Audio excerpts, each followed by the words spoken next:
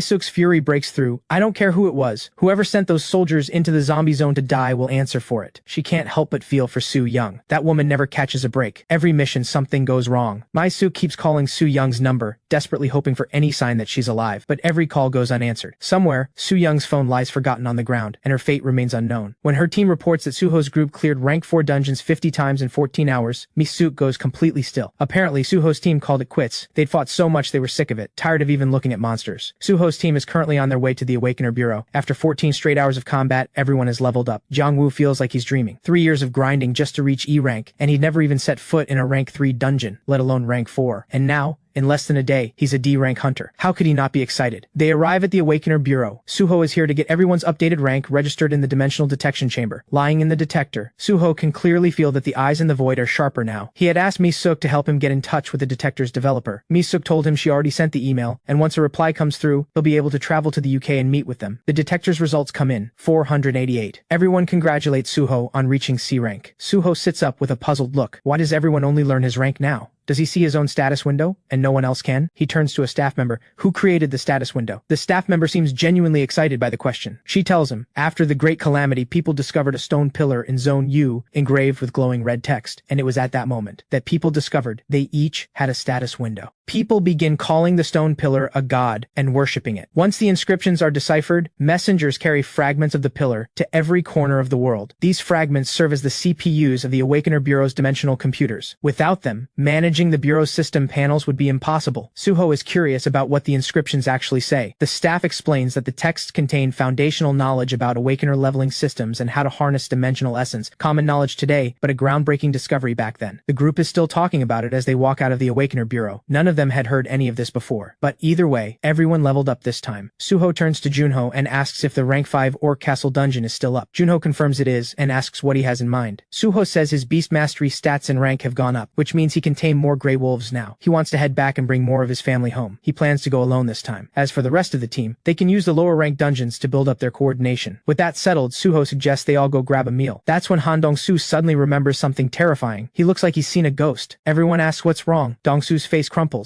I'm about to get assassinated, he stammers. Once they settle into a small restaurant, Dong-su comes clean. Turns out he's been receiving support funds from multiple countries. The total has already hit 10 billion. Junho frowns. They already made it clear. Suho isn't a returnee from Planet 4, so why are they still sending money? Dong-su says they want Suho for his plant control ability. Human-controlled land is shrinking at an exponential rate, and most of the world's food supply is now imported from planet Aruka. In their eyes, having Suho on their side means the food crisis is solved. Suho still doesn't follow. What does any of that have to do with you getting assassinated? At that, Dong-su's eyes well up. They wanted to talk to you, but you kept disappearing. They said if you don't show up within 2 days, they're cutting off my head. Didn't I say I wasn't going? Yeah, but they were being so annoying, so I played a little joke on them. Dong-su had replied to them saying Suho thought the money wasn't enough. He stares at Suho with his best puppy eyes, begging him to clean up this mess. Suho sighs but agrees. He tells Dong-su to make it quick. He's not letting this ruin his meal. Dong-su sets up the livestream equipment in no time. After a brief intro, he calls Suho over to go on camera. Suho just says not going and walks away. Dong-su's face goes dark. Are you trying to get me killed faster? Just as everyone is about to head out for food, Dong-su's phone buzzes with a message. They say if you won't go to them, they want to come visit you in person. Just send them an invitation. Suho barely glances up. Fine, tell them to come. He couldn't care less about meeting them. But after the group leaves, Four Eyes drops his casual act, and his expression turns dead serious. He wastes no time reporting back to a man known only as the general manager. The moment he learns where Suho's group is headed, the general manager orders his men to bring them in. Then he makes another call, to a woman. After a hushed conversation, the man grins, slow and sleazy. They say no hero can resist a beautiful woman. A man who hasn't been near a woman in 1,000 years? There's no way he won't crack. The general manager is the son of the BDG group chairman. His sister is a top celebrity, and to seize control of the group, the general manager hatches a plan, leverage his sister's celebrity status to cook up a scandal scandal with Suho, pull him into the guild to build his own power base within the group, and push his father out the door. But when the chairman hears his son plans to recruit Suho, he immediately panics. Knowing his son's track record, the chairman thinks he should count his blessings if nothing goes wrong. He orders him to back off. He's already sent Chief Cheon to handle it, but the general manager ignores him entirely, and grumbles that Chief Cheon is stealing his credit. Meanwhile, Chief Cheon is leading his men in pursuit of a wanted man. That man is none other than the loan shark boss who set Suho up. Once they have him in custody, Chief Cheon orders him locked up. This man is his gift to Suho. Meanwhile, the general manager arrives at the dungeon entrance with his sister, only for his men to inform him that Suho just went in. The general manager's face flushes with rage. His sister, Sophie, is just as disappointed. Turns out this visit wasn't entirely her brother's idea. She's a huge fan of Suho herself, and has always wanted that one perfect moment with him. Inside the dungeon, Suho is on an absolute rampage. He's only 3 points away from unlocking the beast farm. He activates his exploration skill, and sure enough, there's one survivor hiding among the corpses. Suho grabs his weapon and leaps. The orc is completely thrown. Playing dead doesn't even work. He takes it down and scores 23 points. Suho successfully unlocks the beast farm. After a quick look around, Suho sets up the hunting ground inside his territory. He checks the taming roster and notices one entry marked as a hybrid. That has to be Snowy. Another pack of orcs comes charging out. Suho gives them a slow, unbothered look. He raises his right hand. Come on out, everyone! Several portals tear open in front of him. His tamed gray wolves and doves pour through. Suho grins. Not bad at all. This is what the king of the forest is supposed to look like. Suho is loving every second of tearing through these monsters. Ever since he unlocked the beast farm, he can't get enough of becoming one with his animals. He shifts freely into beast shift and launches himself straight at the orc overlord. After taking down the orc overlord, Suho brings another pack of gray wolves back with him. Even as he walks out of the dungeon, Suho is still fiddling with his beast farm system. That's when Sophie walks up to him. You must be Suho, she says sweetly. Suho blinks, caught off guard, and asks what she wants. Reporters capture the whole exchange on camera. The crowd immediately smells a story, assuming the two are an item. Four Eyes sees the whole thing and reports back to the general manager immediately. He also notes that Suho's demeanor toward her is surprisingly warm. The general manager looks smug. Obviously, a man who hasn't seen a woman in 1,000 years. How could he resist my sister? Right there in front of everyone, Sophie loops her arm through Suho's and walks him toward a cafe. The general manager floors it the moment he hears, but when he arrives, he finds Sophie in tears. Where did Suho go? He demands. Sophie sniffles and tells him that Suho took one sip of water and left. He said she was too weak and wasn't worth his time. Her brother stares in disbelief. Too weak? You're a 10 out of 10. What more does he want? Sophie slams the table. I was talking about combat stats. She storms off, announcing she's becoming an awakener tomorrow. The general manager watches her go and sighs. That's a bust. Guess I need a different woman. Four Eyes mentions there's another candidate on their team. She's a bit rough around the edges though. When the general manager hears the name, he rubs his temples in frustration. Just then Suho walks out of the dungeon again. The general manager lights up and rushes over. This time, he's handling it himself. But the moment he opens his mouth to explain why he's there, Suho ignores him completely and walks straight back into the dungeon. The general manager is completely lost. What does this man actually want? Chief Cheon arrives at that moment with the same goal in mind. The general manager seethes. Everyone plays nice with the chairman's son to his face, but he knows exactly what they're all thinking behind his back. He forces a smile and exchanges a few stiff pleasantries, then leaves, barely holding back his contempt. Once that troublemaker is finally gone, Chief Cheon calls the chairman. He's barely halfway through his report when Suho walks out of the dungeon. The speed and power this man operates at is beyond anyone's imagination. He hangs up immediately and approaches. I'm Cheon Dae-myung, Secretary General of BDG Group, he says. He explains that he's here to apologize. One of his subordinates was responsible for getting Suho thrown into that rank 5 dungeon, and he intends to make it right. As a gesture of goodwill, he's already reserved the finest restaurant District 4. The moment food is mentioned, Suho is interested. Cut to Suho, completely satisfied. Dae-myung has pulled out all the stops. The meal alone runs nearly 100 million won, and on top of that, they throw in 5 top-of-the-line pickup trucks valued at 300 million. The sheer extravagance has Suho genuinely curious, but Dae-myung says this is just the appetizer. The real gift is still coming. Suho cuts to the chase. What do you actually want? Dae-myung says BDG Group wants to establish a formal partnership with him. The main reason BDG hasn't become the representative guild of District 12 is simple. They don't have a rank 6 raid team. All the money in the world can't change that. Suho cuts him off. He has no interest in becoming the representative guild of District 12. Dae-myung nods. He expected that. Their goal isn't District 12 either. What they want is to open up District 13 of Seoul, together with Suho, just like District 12 in Zone S. Once a rank 6 guild establishes itself, a city can form around it. Right now, District 12 is struggling to clear rank 6 dungeons, and the citizens are uneasy. But if they establish District 13 and prove their strength, people will flock there, and the city will grow on its own. Dae-myung tells Suho they know his team isn't ready to run a city on their own. That's exactly why they're here today. In short, BDG wants to invest in Suho's team. Suho closes his eyes and thinks, blinks. He has to admit, the man makes sense. Knowing his teammates, managing an entire city would honestly be a stretch, but he doesn't say yes on the spot. District 13 isn't something that gets built overnight. Dae Myung is a little disappointed, but he thanks Suho anyway. At least the door isn't closed. Just as Suho is getting up to leave, Dae Myung calls after him. You haven't seen your gift yet. Just spit it out, Suho says. Dae Myung nearly chokes, but what comes next is even more awkward. He tells Suho he's captured the loan shark boss and has already had him declared legally dead, so Suho can do whatever he wants with him. Suho doesn't even blink. Why would a man like him concern himself with the lives of ants? Dae Myung is at a complete loss. Just as he's about to go, a thought crosses his mind. He may not care, but Junho might. Since the man has been delivered, might as well let his brother handle it. He texts Junho that someone wants to meet him and tells him to take his meds before going. Junho is curious, but Suho doesn't reveal who it is. He wants to see for himself how much Junho has grown. He sends the address and drives off. Junho pulling up at the location Suho gave him. Dae Myung's men are already waiting. They lead Junho to a shipping container. Inside, the loan shark boss is raging uselessly. The metal door swings open, and both men freeze. The loan shark boss never expected to see Junho. He asks what he's doing here. Junho says he doesn't really know either. He just heard someone wanted to meet him. Same as ever. Did your brother come with you? No. The loan shark boss lets out a small laugh. Junho asks why he wanted to see him. The boss pauses, then it clicks. Junho has no idea what's going on. He looks at Junho with an expression of deep regret and says he wants to sincerely apologize. The one who tricked Suho into that rank 5 dungeon wasn't him. It was BDG Guild. He was just a scapegoat. He claims to be the real victim. His company collapsed because of them, and now he's stuck waiting to die. Junho just says sorry to hear that and turns to leave. The past is the past. He wants nothing to do with any of this. But just as he reaches the door, the loan shark boss calls out, voice cracking, begging Junho to save him. I helped your wife find a job once. Remember? Then his head dips, almost sheepish. She told me not to say anything, but beneath the act, a barely visible smirk crosses his face. Junho doesn't notice. He's completely frozen by what he just heard. His wife was looking for work? Does that mean she's still alive? Seeing Junho's reaction, the boss speaks up quickly. He mentions he once ran a monster industry employment agency. Junho's wife came to him saying life at home was unbearable, asking for a job referral. If Junho frees him, he'll take him to see her. He watches Junho stand there, dazed, and thinks he's got him completely in his grip. What he doesn't know is that the man standing before him has long since become something like the Grim Reaper himself. Junho had always been like his brother growing up. No interest in people, no social life. Games were his only escape from reality. Even after getting married and having a child, nothing changed. All he ever brought his wife was endless poverty and fits of rage. Before long, he had racked up 500 million in loan shark debt. He always assumed his wife had run off with another man. But the truth was that the loan shark boss had his eye on her. While Junho was away, he forced her to sign a debt bondage contract. And just like that, his wife was forced into a life she never agreed to. Standing in that shipping container today, Junho still doesn't know any of this. The boss feeds him the lie, free me, and I'll take you to her. Junho believes him. He knows he wasn't a good husband. He desperately wants to find the woman he once loved. But what he doesn't know is that every single word of it is a trap. On the other side of the city, Suho calls Junho as he's almost home. The phone is off. Suho feels something is wrong. He turns the car around immediately. By then, Junho has already freed the loan shark boss. Following his directions, they drive to the old loan office. The car is barely stopped when a pack of thugs pours out of the building. The boss greets them warmly. These are his old crew. Someone recognizes him. Isn't that coward Junho? Since when does he drive a luxury car? Junho says nothing. The boss tells his crew Junho is here to find his wife and has them lead him inside. A shutter rolls up and Junho is shoved through. He expected to see his wife. Instead, there's only an industrial shredder soaked in dried blood. Before he can process it, the loan shark boss cracks him over the head with a club. Then the iron bars come out. If it weren't for you and your brother, would I be in this mess? He screams, venting every ounce of his rage. Come looking for your wife? Looks more like you came here to die. One of the crew fires up the shredder. The boss crouches down and looks at Junho with pure contempt. I'm going to do to you exactly what I did to your wife. Break your limbs first, then feed you through. Her fault for marrying a spineless piece of trash who couldn't follow orders. One of the crew steps forward with a sledgehammer. Brace yourself. This is going to hurt. But then, something shifts in Junho's eyes. Cold. Murderous. Thanks for telling me the truth. Looks like I owe all of you a proper thank you. Everyone in the room goes still. One cut is enough to kill. 2 cuts send you straight to hell. Junho raises both blades, and all hell breaks loose. Blades rise. Heads fall. Junho tears after the goons without hesitation. Nearby, on a rooftop, Suho has already taken out several snipers. He watches his brother descend into fury below and can't help but smile. Looks like you've really grown. Have your fun today. Su Young has been off the grid for a while now. Mi Suk had assumed the worst when she went unreachable. Fortunately, the special forces managed to wipe out the monsters. Su Young's unit has just returned to base when the news on TV catches her eye. The headline, a rumored romance between Sophie and Suho. A murderous aura blazes off Su Young. That little bastard sneaking around with women behind my back. Meanwhile, Mi Suk's brain is about to short circuit. After all that time clearing Suho's dungeon, they found no rare encounters, no hidden treasures, nothing. Was he actually serious about the 1,000-year training thing? Did she waste all that time for nothing? That's when Suho calls. He asks Mi Suk what happens when someone gets bitten by a zombie. She's puzzled. Did you get bitten? Nobody got bitten. I'm just curious, he says. Mi Suk runs through the global data. 38 confirmed cases of the zombie virus so far. After 48 days of observation, 2 patients died from acute leukemia. 26 developed severe hair loss. else. 7 more experience intermittent pain at the bite site, with no other symptoms so far. The remaining 3 turned into zombies. Research shows the lower an awakener's rank, the higher the chance of full zombie conversion after infection. Early symptoms include high fever, full body pain, and reddening of the eyes. Anyone bitten must be quarantined at the disease control center immediately. Suho hangs up after hearing all of this. He makes his way to a street medicine stall. The dealer spots him and grins. Here to pick up your brother's meds? Turns out Junho sedatives have been coming from this very stall all along. Suho's become a regular, but today he's not here for sedatives. He asks if the dealer has anything for the zombie virus. The man pauses. Then he starts rummaging through his stall. This'll do the job. It's made specifically for rabies. Suho takes the ointment without a second thought and asks how to use it. Apply it morning and night, the dealer says. Should clear up in about a week. One catch though. The patient needs to be knocked out first before applying. Suho doesn't question it. He buys 10 bottles on the spot. Shortly after he leaves, 2 city enforcement officers come running from down the street. The dealer sees them coming, packs up his stall in an instant and leaps off the building. The officers arrive completely baffled. Where did he go? Meanwhile, Myung-jin is curled up in his room, groaning in agony. His eyes are bloodshot. His wounds are festering. Every sign points to an imminent zombie transformation. Jong-woo and the others are pressed anxiously against the door outside. Dong-soo pulls out his phone. I've already planted a bomb on Myung-jin. The moment he goes off, I press this button and he's confetti. Junho's son hears this and immediately presses the button. He wants to see a human bomb go off with his own eyes. Nothing happens. It was all made up. Dong-soo's attempt at lightening the mood. Junho's son stares at Myung-jin, visibly let down. I really thought he'd explode. What a shame. Just then, Myung-jin's convulsions suddenly stop. He sits up. Has he fully turned? Suho heads back to his car with the ointment. A message comes in from Mi-suk. Dr. Tordler has responded, and he's inviting Suho to come to England. Dr. Tordler is the pioneer behind the dimensional essence detector and the bloodstone generator, and the person Suho has been trying to track down. To uncover the secrets within himself, Suho has to meet this man. After replying to Mi-suk, Suho arrives home to find Myung-jin mid-episode. No hesitation. One punch, Myung-jin hits the floor. Time for the ointment. At the same time, at the entrance of a rank 7 dungeon in Japan, a crowd waits eagerly for Hiroshi's return. After nearly 11 days, Hiroshi and his team emerge, but the mood is grim. 7 teammates didn't make it out. Hiroshi collapses on the spot and is rushed to the hospital. When he finally opens his eyes, 2.5 days have passed. His girlfriend is at his side, relieved but worried. She tells him not to blame himself. Hiroshi is long past feeling anything about it. Through hundreds of cycles, he has watched thousands of teammates die. His girlfriend alone has died in front of him more than a dozen times. Then she tells him, Suho has invited Dago. Hiroshi's expression shifts. Dago belongs to the Esper Authority, an organization even more official than the Awakener Federation that Hiroshi himself is part of. This means Japan is moving in on Suho. The thought alone sends Hiroshi over the edge. They're ripping off his entire strategy. The early appearance of the rank 7 dungeon already had him furious. He blames all of it on Suho. If not for Suho's return, none of these complications would have appeared, and gathering the 7 evils, that alone is reason enough. This man cannot be allowed to live. He turns to his girlfriend. Get me a boat. I'll build one myself if I have to. I'm meeting Suho. Back in Korea, Suho's team hasn't been running any dungeons lately. Everyone's been occupied with their own business. Junho passed the hunter's license exam and got his certification. Dong-soo has been managing the guild's social accounts. Even after word got out that Suho is a dungeon returnee, the guild's following didn't drop. It hit 1 million, and their funds have climbed to 10 billion. As for Jang-woo, he hasn't had a single idle day since joining the team. Anytime he's not in a dungeon, he's at the training ground working on his swordsmanship. Jang-woo knows exactly where he stands compared to the others, and he intends to close that gap one swing at a time. He refuses to be the weakest link. Meanwhile, Suho meets with Myung-jin's senior monk. Ever since the monks moved nearby, Suho had a temple built for them. Suho asks him how Myung-jin is doing. The senior monk tells him, ever since Myung-jin started using the ointment Suho brought back, he's been much better. He still has episodes, but at least he can eat and do his morning exercises again. Meanwhile, out on the open sea, a small boat is slowly making its way towards shore. Hiroshi stands at the bow, expression dark, eyes locked on the coastline. Wait for me, druid. We'll meet very soon. Myung-jin was born without hair. The other children called him a witch's son and beat him for it until he found his master. But his master was later killed by monsters, and the temple burned to the ground. That was the first time darkness took root in him. He lost himself in endless slaughter. It was his senior monk, returning from a journey, who finally pulled him back. Reunited with Myung-jin, the senior monk shares this with Suho. Since using the medicine Suho brought, the condition has been kept in check, though his eyes still carry some lasting effects. He tells Suho it was Suho who pulled him back from the darkness once again. This time his mind is made up. He will stay by Suho's side, even if it means walking a path of blood. To make his point, Myung-jin draws his weapon and smashes the floor to pieces. Everyone in the room goes silent. The team already had one maniac with blades, and now they've got a lunatic with a gun. Just then, the landlady comes charging in with a cleaver, cursing up a storm. Who's tearing up my place? I'll kill him. Myung-jin hears her coming, crashes through the window and bolts. Cut to the dining room. Because of the floor incident, Myung-jin has been too scared of the landlady to show his face at meals for days. Suho tells everyone he's planning a trip to England. Before he finishes, Dong-soo says that's not possible right now. Wyverns and sea monsters have grounded all flights and shut down all sea routes. According to official reports, it'll be at least a month before things resume. Suho is not amused. A month is not an option. Junho suggests Suho could transform and fly. Suho shakes his head. Beast shift with the doves only lasts 10 minutes. That's nowhere near enough. Then Dongsu lights up. He has an idea: tame a golden eagle. An awakened one. He saw it in an online video. The border buffer zone has become a paradise for wild animals. Many have awakened into fierce beasts just to survive. Golden eagles among them. Suho doesn't even finish eating. He grabs Dongsu and they head out to find one. Meanwhile, Hiroshi has made landfall on his small boat and is now heading towards Seoul. His girlfriend warns him to be careful. If anyone finds out they snuck in, it could spark an international incident. Hiroshi says he understands. Once Suho is quietly dealt with, they leave immediately. Out in the outlands, Suho has already tamed a wild boar and a black rabbit. Awakened animals are different from ordinary ones. When merging with them, some of the animal's instincts bleed through. For example, Dongsu offhandedly comments that the boar is ugly, and Suho attacks him before he can even think about it. Suho only calms down after he shifts back, and Dongsu apologizes directly to the boar. The two of them ride through the forest, one on a boar, one on a wolf, searching for any sign of a golden eagle. After a long search, not a single feather. Suho thinks of Su Young and tries calling her. No answer. He reaches out to Mi Suk instead, asking her to get in touch. Su Young is at the front lines clearing monsters. Ever since she saw the news about Suho and that celebrity, she's gone completely silent on him. Then her phone rings. When she hears Suho's voice, her heart jumps. Is he calling to apologize? So the idiot actually does think about me. But what she hears instead is Suho asking her to use clairvoyance to help him find a golden eagle. Her fury ignites instantly. You shameless creep, you have the nerve to ask me to find a golden eagle? You're lucky I'm not coming there to beat you senseless. The line goes dead. Suho stares at his phone, baffled. How did I become a shameless creep? He turns to ask Dongsu what that was about, but Dongsu is staring into the distance, frozen. Hey, what is that? Suho looks up and sees the valley below swarming with a thick mass of dark shapes. Dongsu pulls up his phone and checks. A gate has torn open nearby.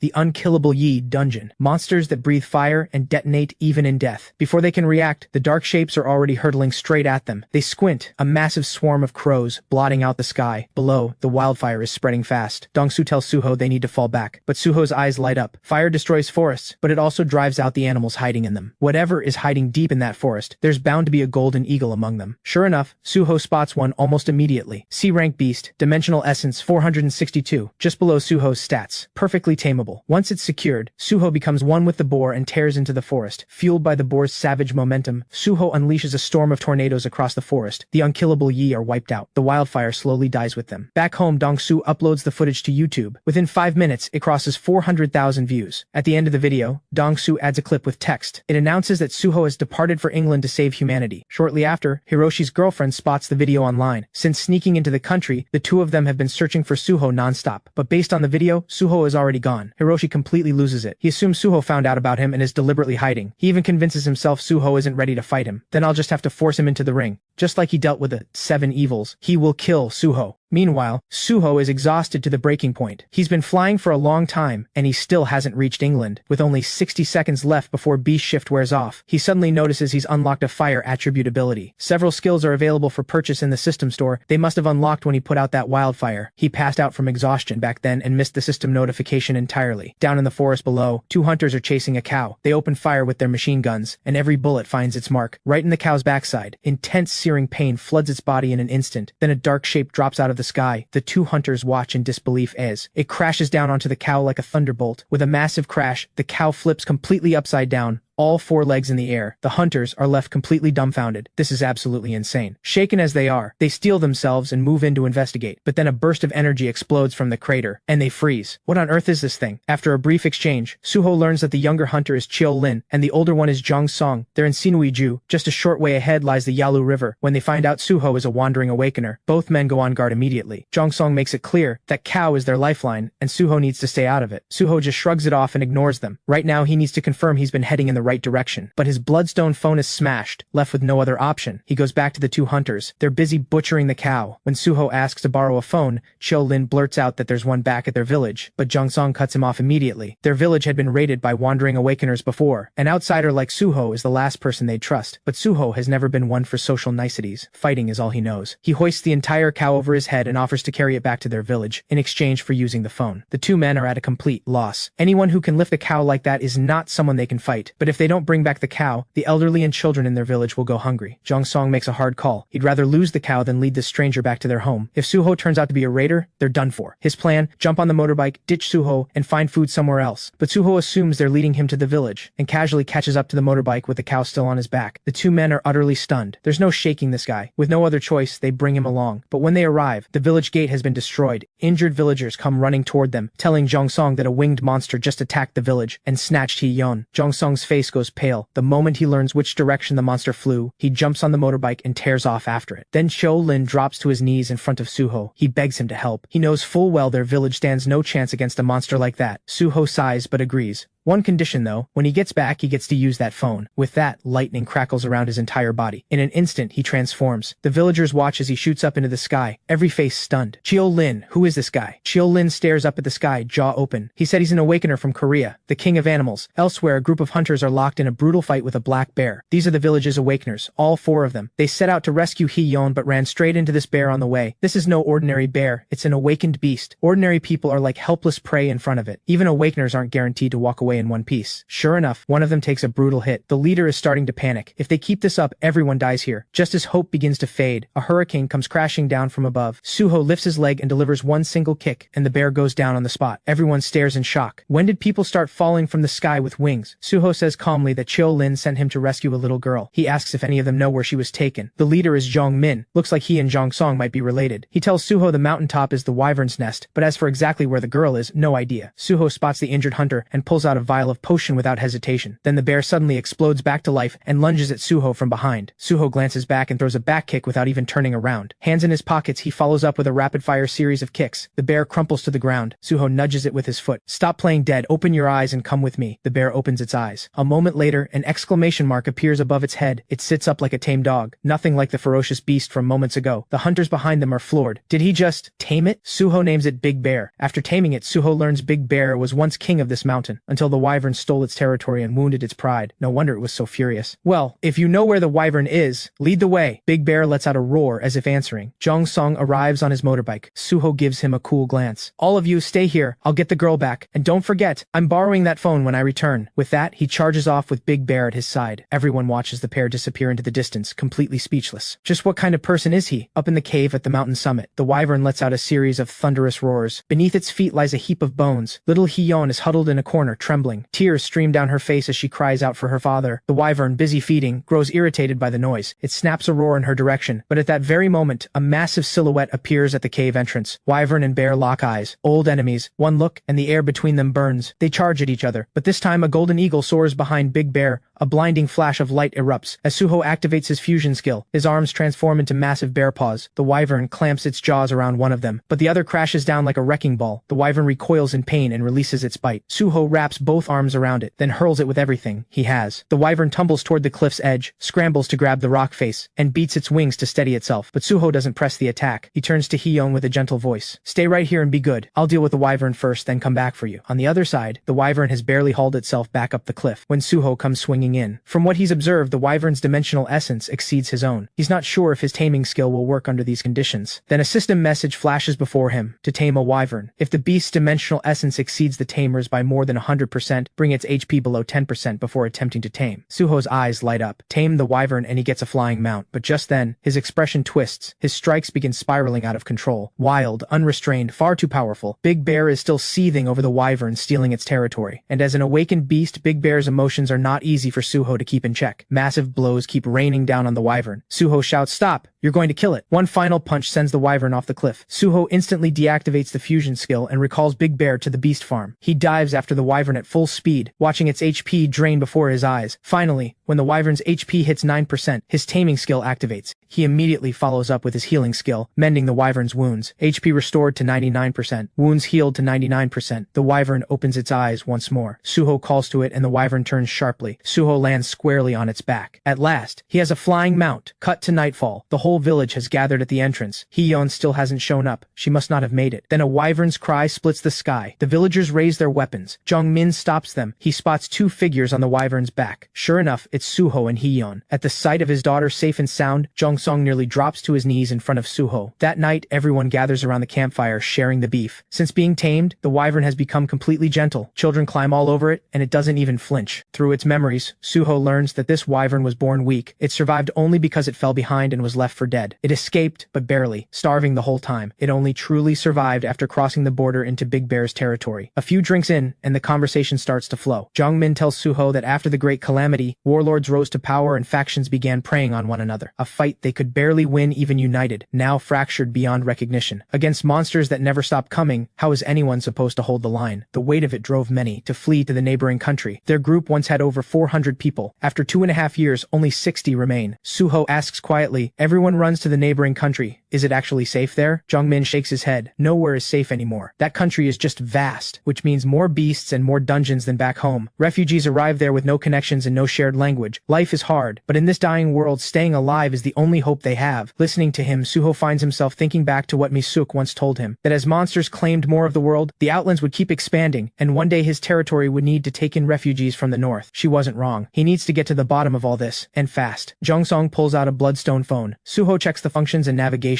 Everything works. He decides to head for England overnight. Time is running out. Before leaving, he leaves them with a large handful of bloodstones, hoping it helps them get through what's ahead. He mounts the wyvern and says his goodbyes. What remains to be seen is whether this journey will finally unlock the secrets he carries. On the way to England, Suho cuts through wave after wave of monsters from the wyvern's back, almost as an afterthought. But every single time, the paparazzi are right there to catch it all. His fame explodes overnight. Suddenly, everyone knows his name. Hiroshi, who has wanted Suho dead for some time, can no longer hold back. He steps in front of the cameras and throws down a challenge, a fight to the death, with rank and fate both on the line. Reporters are puzzled. Why would the world's top-ranked hunter be so fixated on Suho? Facing the cameras, Hiroshi claims the fight is to expose Suho as a fraud. Everything in those videos, he says, is just special effects manufactured by Korea to build his image. That's exactly the play. Force Suho into the ring through public pressure, then finish him there. Dong-soo watches the news with a can of cola, shaking his head. Some people really don't know when to be afraid. But Hiroshi's challenge gets no response, because Suho is busy taking photos with a Russian president. Junho and Dong-soo see the news and have no words. This guy really has no worries. But the director of the Awakener Bureau is anything but calm, calling Junho almost every single day. But ever since Suho's phone broke, he's gone completely off the grid. The phone he got from the village head was only used for navigation and maps. He never once called home. Junho and Dong-soo have no way to reach him. The reason the director is so anxious is the emergence of a rank 7 dungeon. 60% of Korea's population has expressed fear, and many want Suho's territory, officially designated as Zone 13. If that designation goes through, people from all over the world will find ways to migrate there. The director had already told Junho they want to build walls around Suho's territory, in exchange for agreeing to Zone 13 status. The guild's taxes would be waived, and military units would be dispatched to handle minor dungeons within the territory. It sounds like a great deal for the guild, but Junho didn't agree, because the director also said, if a rank 7 dungeon appears in Korea, Suho's team would be deployed as a vanguard unit. Junho can't make that call. It's trading lives for wealth and status. Under the current circumstances, it's not the right move. And thinking about all this just reminds him of that brother of his, off somewhere taking photos without a care in the world. Meanwhile, in a ruined city somewhere in England, a red car is speeding through the wreckage. Inside is Dr. Tordler, the very man Suho has been looking for. But right now, a pack of stone Goliaths is hot on his tail. The moment Suho gets his location, he arrives on the wyvern at full speed. Combining fire attribute and wind attribute, Suho unleashes the fire cyclone. The fearsome stone Goliaths don't stand a chance. Watching Suho take them down with ease, the doctor can't help pulling out his phone to film it all, especially seeing the wyvern up close. He can barely contain himself. My God! To tell Suho's wyvern apart from others, the Russians had a master artist paint markings onto it. After a brief conversation, Suho recalls the wyvern to the beast farm. He tells Dr. Tordler that he came to find answers, secrets about himself that he needs to uncover. The two get into the car and head toward the research facility. The whole way there, the doctor fires off questions like an excited child. When they reach a large bridge, the doctor is still rambling. Suho's expression sharpens. He tells him to watch the road. Suddenly, massive waves erupt from beneath the bridge. An enormous whale bursts through, snapping the bridge clean in two. Suho sees it's a C-rank beast, but its HP is already dangerously low. Beneath it, countless octopus tentacles reach out from the water, and then a massive shark erupts from the surface. The doctor gasps, "This is the monster that's been blocking the shipping lanes." A shark-octopus hybrid. Nearby, a squad of fully armed soldiers is on the water hunting the shark-octopus hybrid. Then the muscle queen and a bald soldier at the rear of the squad spot the red pickup. Isn't that Dr. Tordler's car? He's going to fall. The muscle queen dives into the water, searches through the wreckage, and finds the red pickup, but it's empty. Meanwhile, the shark-octopus hybrid is still chasing the whale launches itself upward in a massive leap, rocketing out of the water and into the air. Suho and the doctor are clinging to its fin. The shark-octopus hybrid launches after them, jaws wide open, waiting for them to fall straight in. But before the whale even comes back down, Suho's fire cyclone tears through the hybrid. One move, instant grilled fish. The doctor is completely blown away. Watching elemental skills unleashed from this close, it's unlike anything he's ever seen. With the shark-octopus hybrid defeated, Suho unlocks the water attribute, and the whale is successfully tamed. The next day, the two return to the doctor's home. They sit by the sea over coffee, talking casually. Toddler tells Suho he's still not over what he saw yesterday. No awakener in recorded history has ever possessed both taming and elemental control at the same time. He's desperate to understand how Suho does it, and Suho has just as many questions of his own. How does the dimensional essence detector work? Why does he always feel like something is watching him every time it's used? And the one planet he once visited, so many things he still doesn't understand. Why did that planet transform into dungeons of all sizes? What happened to all the creatures that once lived there? And why hasn't he aged in 1,000 years? How is he still alive? The doctor listens to this flood of questions and feels his head start to spin. It sounds like your questions are very close to what I've been researching lately. In that case, come with me to my secret lab. Inside the facility, Suho is stunned to find words he once carved into a stone wall, right here in the lab. Damn it. Those were just some words he scrawled when he was lonely and longing for a woman. Are these scientists out of their minds? Toddler is intrigued by the writings. He tells Suho that over the past few weeks, the same writings have been appearing inside other dungeons across the world. Suho's stomach drops. Misuk had told him, coordinate portals only open near returnees. So why are his words showing up in completely different dungeons? Could it be because these aren't newly formed planets? He asks Toddler where exactly these writings have been found. All over the world, Toddler says. Different times, different dungeon ranks. He doesn't know why, but he's certain it connects to the theory of dungeon origins. He hopes Suho will help him find out. Suho feels like banging his head against a wall. He came all this way to England, and the man knows nothing. Then Toddler says he has something to show him. After some rummaging, he produces a stone. He tells Suho it's a memory stone, and asks him to close his eyes and touch it. Suho does. The next moment, countless eyes watching him. The exact same feeling he gets from the dimensional essence detector. Toddler tells him the detector is made from this very stone. When the Great Calamity struck, these stones fell from the sky. After years of research, he discovered they could be used to build remarkable devices. He reaches over and picks up a small box. He asks Suho to place his hand on it. Instantly, Suho's dimensional essence reading appears on the screen. A portable dimensional essence detector. Then Toddler brings out another box. He tells Suho this is his latest invention, set to be unveiled tomorrow. It measures the human body's biological stats, such as muscle strength and reaction speed. It clicks for Suho, so no one on Earth can actually see another person's stats, except him. Toddler asks Suho to try this one too. This time, no numbers appear. Instead, sparks start crackling from the device, followed by a system error. Toddler is baffled. It worked perfectly yesterday. What's going on? He quickly calls his assistant to cancel the launch event and gets ready to fix the machine. He apologizes he won't be able to stay with Suho today. He'll have his assistant show him around. Suho nods, then asks one last question. Where did these stones come from? Toddler tells him, ore from planet Aruka. Meanwhile, back at Suho's territory, Junho's son is playing in the mud with a few little bald-headed kids. Suddenly, a dark figure approaches, gripping a blood-stained blade. A little kid playing with monks? You must be John Woo. Planet Aruka, a world of elves. There, memory stones are far more common than one might think. If bloodstones are batteries, memory stones are communication devices. High elves use them to communicate across planets. Suho falls quiet, deep in thought. Toddler continues. What he's been working toward is building a communication network on Earth that mirrors what the High Elves use, and then constructing a physical transit network, connecting portals directly to Earth. He tells Suho that High Elves can use memory stones to view another being's dimensional essence level and primary abilities. Suho's expression goes dark. The ability to read another person's stats? Isn't that exactly what he can do? Does he have a memory stone inside his body? While he's still processing this, the system panel in front of him suddenly blurs, and a system error chime follows a moment later. Suho is caught completely off guard. What just happened? Toddler says he needs to get back to fixing the machine, and excuses himself. He'll send the assistant over shortly. Suho wanders through the lab, taking in the research around him. Then he spots those writings again. God, that's embarrassing. If only he could take them back. But thinking about it now, Planet Aruka is a name he's never heard before. Maybe the High Elves know what's been watching him. Maybe they even know the secrets of the dungeons. It's settled. He needs to visit Planet Aruka. The assistant walks over. He tells Suho to call him William. Anything about the facility, just ask. Suho says he wants to go somewhere. He points to a dungeon on a nearby screen. He wants to take a look inside. William tells him that's Portal 101. Located on the south side of London, the 11th Infantry Brigade's operational zone. He asks if Suho wants to enter the dungeon. Suho nods. Back in his room, Toddler returns with the detector. The error is still bothering him. It worked fine for him, but the moment Suho touched it, it failed. Then a tall, powerfully built figure walks in. It's the Muscle Queen, Davina. The first thing out of her mouth is asking where Suho went. Toddler explains he had something urgent to deal with and sent his assistant. He pulls out the detector and asks Davina to test it. Davina places her hand on it with obvious curiosity. Results come up normal. Muscle strength 839. 109, agility, 159. Davina grins and flexes, clearly pleased. Toddler tells her she really is in a league of her own. Davina just shrugs it off. Her target is 4 digits. Toddler does a double take. He starts typing rapidly. The detector's current maximum is 999. Could Suho's physical stats actually be 4 digits? If that's true, just how terrifying is his body? So Suho arrives at Portal 101 in London, led there by William. England operates differently from other countries. They prefer hunting monsters outside dungeons, capturing them through paralysis, then selling them to research firms. It's just the norm here. But Suho doesn't care about any of that. He's here for one reason, to see the writings he left behind. At the entrance, William tells Suho the company has arranged a team of A-rank hunters from the strike team to support him. The team leader, Robert, steps forward to introduce himself, but Suho walks right past him. Total overkill in his opinion. He tells William no one follows him in, and he steps inside. William freezes. That's a rank 5 dungeon. He tries to stop him, but there's no time. Then Davina shows up. After giving Robert a hard time, she notices William looking miserable. She asks what's wrong. William says Suho went into the rank 5 dungeon alone. He tried to stop him, but it happened so fast. If something goes wrong, is he going to get fired? Davina bursts out laughing. Is that all? You clearly don't know him well enough. Come on, let's wait at the pink ice cream shop. But the words barely leave her mouth when a flash of light erupts behind them. They turn around. Suho is already walking out. Everyone present is stunned. How long was he even in there? He cleared a rank 5 dungeon just like that. Is he even human? Davina, on the other hand, doesn't look the least bit surprised. She goes up to greet him warmly. One look at her arms and Suho remembers she was the muscle queen out on the water. Just then a shout comes from behind. Look out! A fire attribute monster just escaped from the dungeon. A wild boar with blood-red eyes comes barreling out of the portal. Davina snaps. You little monster, don't you dare charge at my beloved ice cream shop. Absolutely unforgivable. Her fist, the size of a cooking pot, meets the charging boar head-on. One punch. The boar's eyes nearly pop out of its head. Suho watches and gives a nod of genuine respect. Davina walks over and extends her hand. She's wanted to meet him for a long time. From the day she watched him take down the shark-octopus hybrid, she knew they were cut from the same cloth. She tells him, her muscles? She owes them to him. Suho looks confused, so she explains. All this muscle was built with bananas. She once saw a drawing Suho carved into a cave wall, a figure hanging from a tree, training with an enormous banana. Most people mocked it, but she got it. She worked on a banana farm, so she started training exactly like that. She even pulls out photos from back then to show him. Listening to her, Suho's mind drifts back to that ancient time, a cave drawing the whole world laughed at, and it changed someone's life. That alone is enough. This friendship is sealed. Davina says she wants to see him use dimensional essence with her own eyes. Suho gives a small smile. Sure, see you inside. William watches the two of them walk into the dungeon and looks absolutely horrified. I'm just a regular employee. Please don't get me fired. After becoming friends, Suho and Davina tear through dungeon after dungeon. 15 rank 5 dungeons cleared in just 40 minutes. Beyond the Awakener Bureau extending its goodwill, the Queen of England herself grants Suho a knighthood. Watching the news online, the director feels a headache coming on. After everything invested in Suho, the man goes and makes headlines in another country, and still not a single call home, and a rank 7 dungeon is right around the corner. The director sighs. If only he could clone 100 Awakeners with Suho's strength. Mi-suk, watching him stress, says she'll figure something out. She tells him, Suho just hasn't been online yet. Once he sees what Hiroshi has been doing, he'll come running back without anyone needing to ask. Back in England, to celebrate the dungeon clearances, the Queen holds a banquet in Suho's honor. At the banquet, Davina asks if Suho has ever met Sylvia. Suho says the name doesn't ring a bell. Davina is surprised. The #1 beast tamer in the world, and Suho's never heard of her? She tells him Sylvia is a friend, and she's not the only one. Plenty of beast tamers want to meet him, because in their eyes, he's the dragon rider. No beast tamer in the world has ever tamed a wyvern. Suho shrugs. It wasn't that hard. Then Davina shifts her tone and urges Suho not to accept Hiroshi's challenge.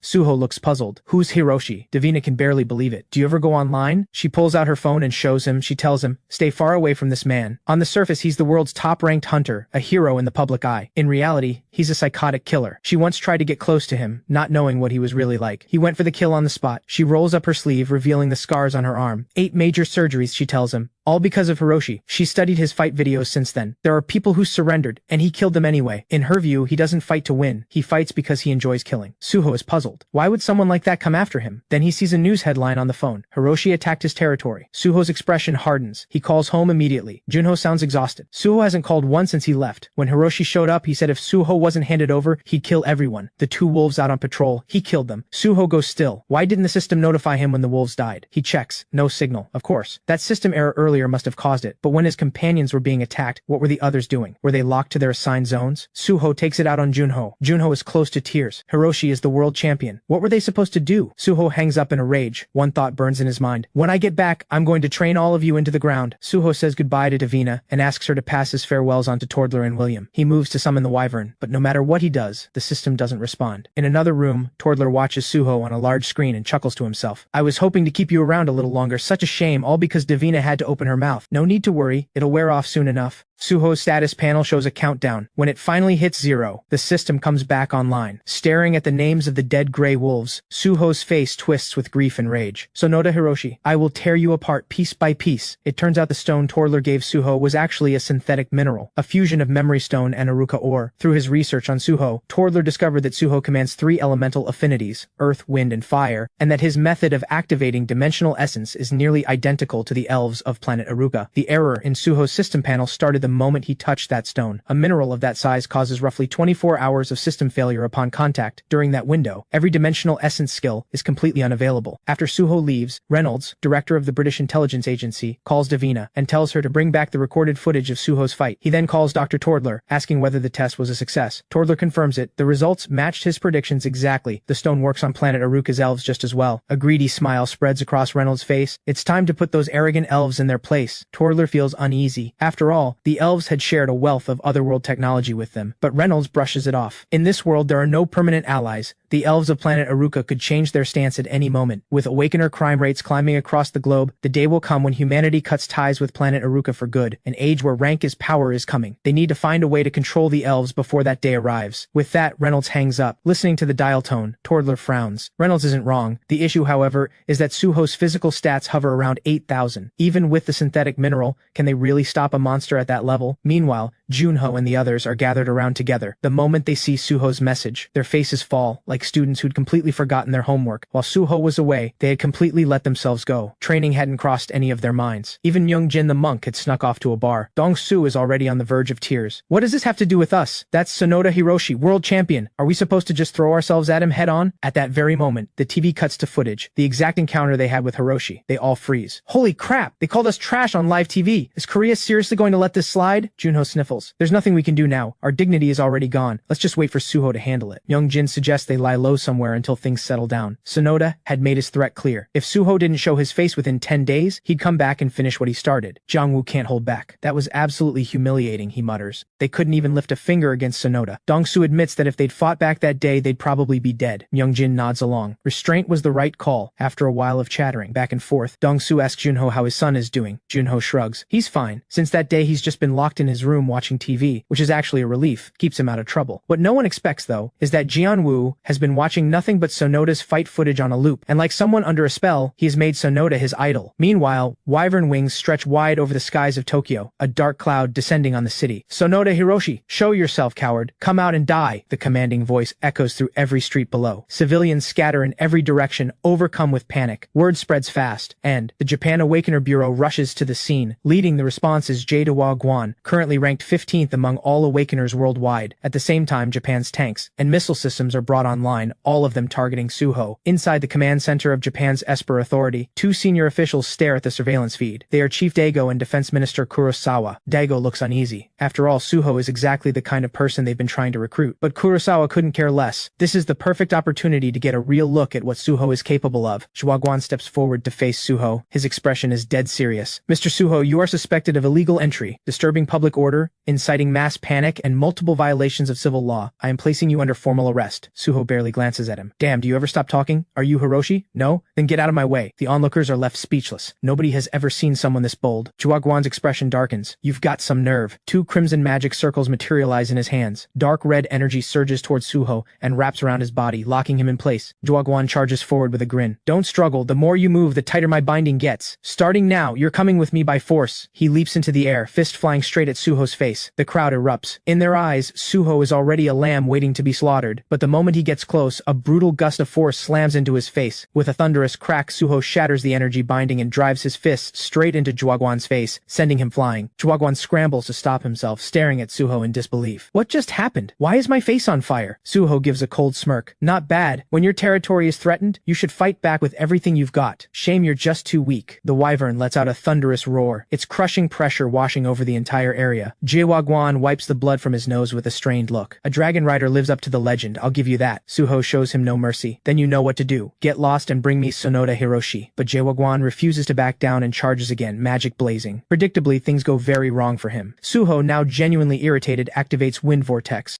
Jaewagwan spins like a top, completely at the mercy of the vortex. With a casual flick of his hand, Suho sends Jaewagwan rocketing into a nearby building like a rubber ball, only for him to bounce straight into another one. The crowd and the entire Esper Authority team stand frozen in shock. This is the world's 15th ranked awakener. How is he getting demolished this easily? Suho has had enough. He rises to his full height and bellows. The wyvern beneath him erupts in flames. I'm here for Sonoda Hiroshi, not you weaklings. Bring him to me, or I swear nothing within 1 kilometer will be left alive. Pure panic ripples through the crowd. If the 15th ranked awakener got dropped in one punch, who in the world can stop this man? Then a broad-shouldered man steps forward. Suho gives him a quick glance, and is surprised to find he's just an ordinary person. Suho asks if he's here to stop him. The man introduces himself. His name is Jongju, and he's the security guard for this district. He's here to ask Suho to stand down. Suho has no interest in killing an ordinary man. 2,800 a month, is that really worth your life? But Jongju tells him, Sonoda can't come right now. He's inside a rank 7 dungeon. He should be out in about 10 days. Suho lets out a short, sharp laugh. Someone who needs 10 days to clear a dungeon thinks he can challenge me? How pathetic. Jongju stands there at a loss for words. That's a rank 7 dungeon he's talking about. Suho sees his expression and lets it go. 10 days it is, I'll wait. He turns to Jongju. Tell him this, Sonoda Hiroshi. Only the lowest kind of thief sneaks into a den and steals the cubs while the alpha is out hunting. With that, Suho mounts his wyvern and shoots into the sky. Back at the Esper Authority, a few hotheads are still pushing to go after him. But Kurosawa sees the situation clearly. With what strength are they supposed to stop that man? Meanwhile, the media is already running the story. Junho and the others see the news and crack open beers, cheering as Suho reclaims their honor. But then, out of nowhere, a chill runs down all their spines. A flash of light outside the window, and then Jian Wu's voice rings out. Uncle Suho, you're back. Dad and the others are in the conference room, drinking beer and watching TV. Every single one of them breaks into a cold sweat. The door crashes open, and Suho stands in the doorway, his expression dark as a storm cloud. Looks like everyone had a great time while I was gone. Meanwhile, inside a government conference room in Korea, department heads from every agency are packed in, arguing heatedly over what to do about Suho. The room is divided. One side argues that Suho provoked Japan on foreign soil and is stirring up an international incident. The other side fires back that Sonoda started it, and Korea had every right to respond. Even the president has no clean answer. Regardless of who started it, Suho going on a rampage in Japan would spark a full diplomatic crisis. He's considering handing Suho over to Japan, but the Awakener Bureau director disagrees. He believes this is all a Japanese trap. It's always been their way. This time, they're likely using this incident as a pretext, pushing Korea to hand Suho over so Japan can keep him for themselves. Because after careful investigation, the Bureau has determined that Suho's power belongs to an elemental magic system, one that only high-ranking elves can normally wield, which means he may possess the ability to create food. The room goes silent. If the director's analysis is correct, Korea could become the new alternative to planet Aruka itself, effectively the food hub of the entire world. This man must stay in Korea. That is non-negotiable. After the meeting, the director sends Mi-suk to find Suho. She arrives with Max, a representative from the arena circuit. She lays it out plainly. If Suho wants to settle things with Sonoda, the arena is the best way to do it. It prevents a war between two nations and comes with a very generous prize. That gets Suho thinking. Earth has its own rules. He can afford to defy them and make enemies of the whole world, but his family can't. If there's a legal way to destroy Sonoda, why refuse? He turns to Max. Can I kill him in the ring? Both Mi-suk and Max go stiff. Max manages to explain that technically deaths in the ring don't lead to charges, but that's not exactly what they encourage. Suho smiles calmly. Good enough. Set it up. After Max leaves, Mi-suk pulls out a file. She informs him that the Awakener Bureau has officially upgraded his guild to rank 6 and is granting them a new territory. From this point forward, Suho's guild territory will be designated as District 13 by the Korean government. When the news reaches the rest of the crew, they're all against it. New territory means moving. Junho thinks they're being used by the Bureau, but Suho agrees because his beast farm needs room to grow. He plans to set up the main base in Namyang, then expand from there. Dong-su lights up immediately. If we're setting up branches, does that mean I get to be a district lord? That fires up the others too. They're all suddenly very interested. Listening to the chatter, Suho's jaw tightens. You lot couldn't even hold down the fort at home, and you're talking about being district lords? Get your asses back in the dungeon and train. Right then, Jang-woo pulls out his phone. Sonoda's out. 8 days. That's all it took Sonoda to clear a rank 7 dungeon, and he's already fired back at Suho through the media, vowing to show him what a real fighter looks like. Suho reads the headline, and a slow, dangerous smile crosses his face. Good. Start counting your days. Meanwhile, Sonoda's girlfriend hacks into the Korea Awakener Bureau's database. When she pulls up Suho's file and sees the words, 1,000-year returnee, she goes pale with shock. She brings the news straight to Sonoda. He doesn't buy it. How could any person live that long? But she's done her research. She tells him that there is a fruit called the Crimson Spirit Fruit. Once every 1,000 years, it blooms on one planet in the universe and vanishes 10 days later. And that very fruit was the first thing Suho ate when he arrived in the other world. It grants immortality, but Sonoda couldn't care less about the details. Anyone who gets in the way of his plan is dead. What he doesn't know is that the power he takes such pride in is nothing more than an ant standing before Suho. After accepting Sonoda's arena challenge, the day of the fight arrives quickly. Suho descends onto the ring, riding his wyvern, and calls out Sonoda's name for all to hear. The crowd ignites. Sonoda refuses to be outdone, making his own entrance with equal flair. The two men lock eyes. Sonoda gives a sly smirk. Before they fight, he says, there are a few things he needs to confirm. He demands to know, is Suho a doomsday survivor?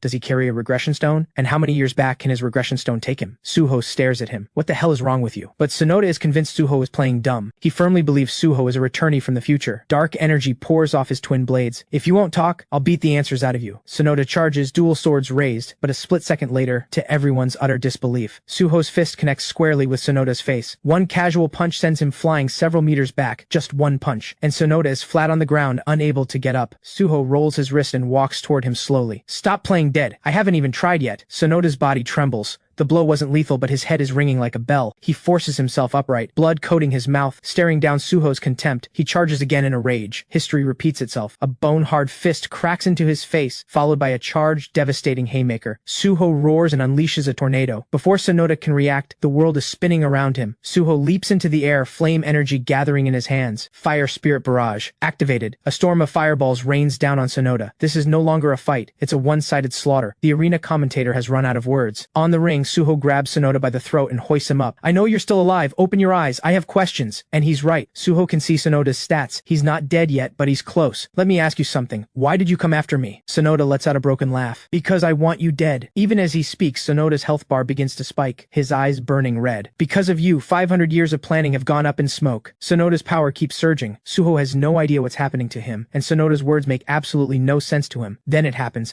A violent burst of crimson energy explodes from Sonoda's body. He transforms completely, a towering red creature with horns. Face God's wrath. This is the descent of the demon. It turns out Sonoda had secretly downed the fiend's elixir earlier, and now savage energy surges through every part of him. Sonoda lets out a sinister laugh, his full power unleashing all at once. The audience is stunned, and then their expressions freeze forever. The blood-red energy shatters the arena's protective barrier in an instant. Everyone in the arena gets a one-way ticket straight to the afterlife. In the arena's broadcast room, Kurosawa of Japan's Esper Authority watches the footage with an amused grin. Fiend's elixir? I didn't expect that. It seems Sonoda picked up some interesting tricks on planet Guchon. Now, with the arena at the center, everything around it is nothing but rubble. Almost no one in the stand survives. Even Sonoda's girlfriend backstage doesn't escape. The shockwave knocks her unconscious. Sonoda now resembles a true demon. The move he just unleashed was his ultimate technique, God's wrath. The only reason he had to summon the demon to channel it was because a human body simply cannot contain that kind of power. What a waste. He'd been saving this for the rank 8 dungeon boss, the Toad Lord. He never imagined a single human would push him this far. But then Sonoda's brow furrows. Not far away, Suho is slowly walking out of the rubble, green light particles drifting off his body. That was quite a bang you made. Had me going for a second. Sonoda stares in complete disbelief. He survived God's wrath, and his stats are still climbing. Sonoda panics. What is that on you? Is that a return artifact? Suho lets out a cold snort, killing intent radiating off him. I have no idea what this return business is, and what's on me is no artifact. It's a skill that fully restores my stamina and spirit energy in 5 seconds. Cold sweat breaks out across Sonoda's face. 5-second full recovery? That's literally cheating. He can't believe what he's seeing. Sonoda launches himself at Suho again in desperation. Suho finally gets a clear read on Sonoda's panel, hybrid, U rank. He can't help but laugh. A U rank monster this cocky? Seriously? One punch straight into Sonoda's face. Suho's patience is completely gone. His left hand fires off the tornado skill, and Suho roars, "You're saying I ruined 500 years of your plans? Then come kill me, let's see it." Sonoda's face contorts with fury as he struggles to block Suho's onslaught. Suddenly, a violet crystal appears in his hand. Sonoda bellows and a purple barrier erupts around him. "I worked for 500 years to get here, and you dare destroy it? This is unforgivable." Suho answers with a flying kick. This time Sonoda shifts to defense instead of offense. A barely visible smile tugs at the corner of his mouth. "Go ahead, show me everything you've got. When I return next time, every power you have will become mine. I'll consume even your soul." At that moment, a panel appears before Suho's eyes. Copying, 79%. Playing dirty? You picked the wrong man. Lightning explodes across Suho's fist. Sonoda's eyes go wide with fear. As Suho charges, he shifts mid-stride. Bear form. One punch. Gods and devils fall alike. Several of Sonoda's teeth shatter on impact. His body hurtles back backward so fast that even the reinforced concrete wall can't stop him. He flies clean out of the arena like a deflected ball, and the demon transformation dissolves completely. Sonoda lies on the ground barely breathing, his once jet black hair now completely white. So close, just a little more time, and the cloning stone shattered as his consciousness begins to fade. Suho swoops down from above in winged form. So, are you seeing things clearly now? The reason you've spent all this time and still couldn't save the Earth is simple. You're just too weak. Suho's words cut deeper than any blade. Sonoda's blood boils with helpless rage, but Suho doesn't give him the chance to respond. Don't ever show your face in my territory again. Next time I see you, I'll put down this delusional paranoid myself. Back home, Choi Soo-young watches Suho defeat Sonoda on television and feels nothing but emptiness. The gap between them just keeps growing. She had once offered herself to him, her first time, and Suho turned her down. His reason? She was too weak. Her body couldn't withstand the power inside him. And now, to add to her frustration, there's a new story about Suho and Sophie getting cozy together. She mutters a quiet curse. What a jerk. Meanwhile, the fallout from the arena fight explodes across the media. Stories flood every platform. Sonoda's reputation crumbles overnight. The internet is a pile-on. When you're down, everyone lines up to kick you. After a full week unconscious, Sonoda jolts awake from a nightmare. He can't get Suho's terrifying face out of his mind. His girlfriend walks into the hospital room. The moment she sees him reaching for his phone, she snatches it away. She's worried he won't be able to handle the haters online. Sonoda waves her off. He just wants silence right now. After he watches her leave, he climbs out of bed and moves to the window. The street below is filled with people demanding justice. When he triggered that transformation without a second thought, everyone in the arena paid with their lives, and the public despises him for it. Sonoda stares at them with cold indifference, then turns back and opens his system panel. What a waste. If I had held on just a little longer, I could have copied everything Suho had. He raises his right hand. Regression stone. Activate. A swarm of miniature Earths materializes before the glowing red stone.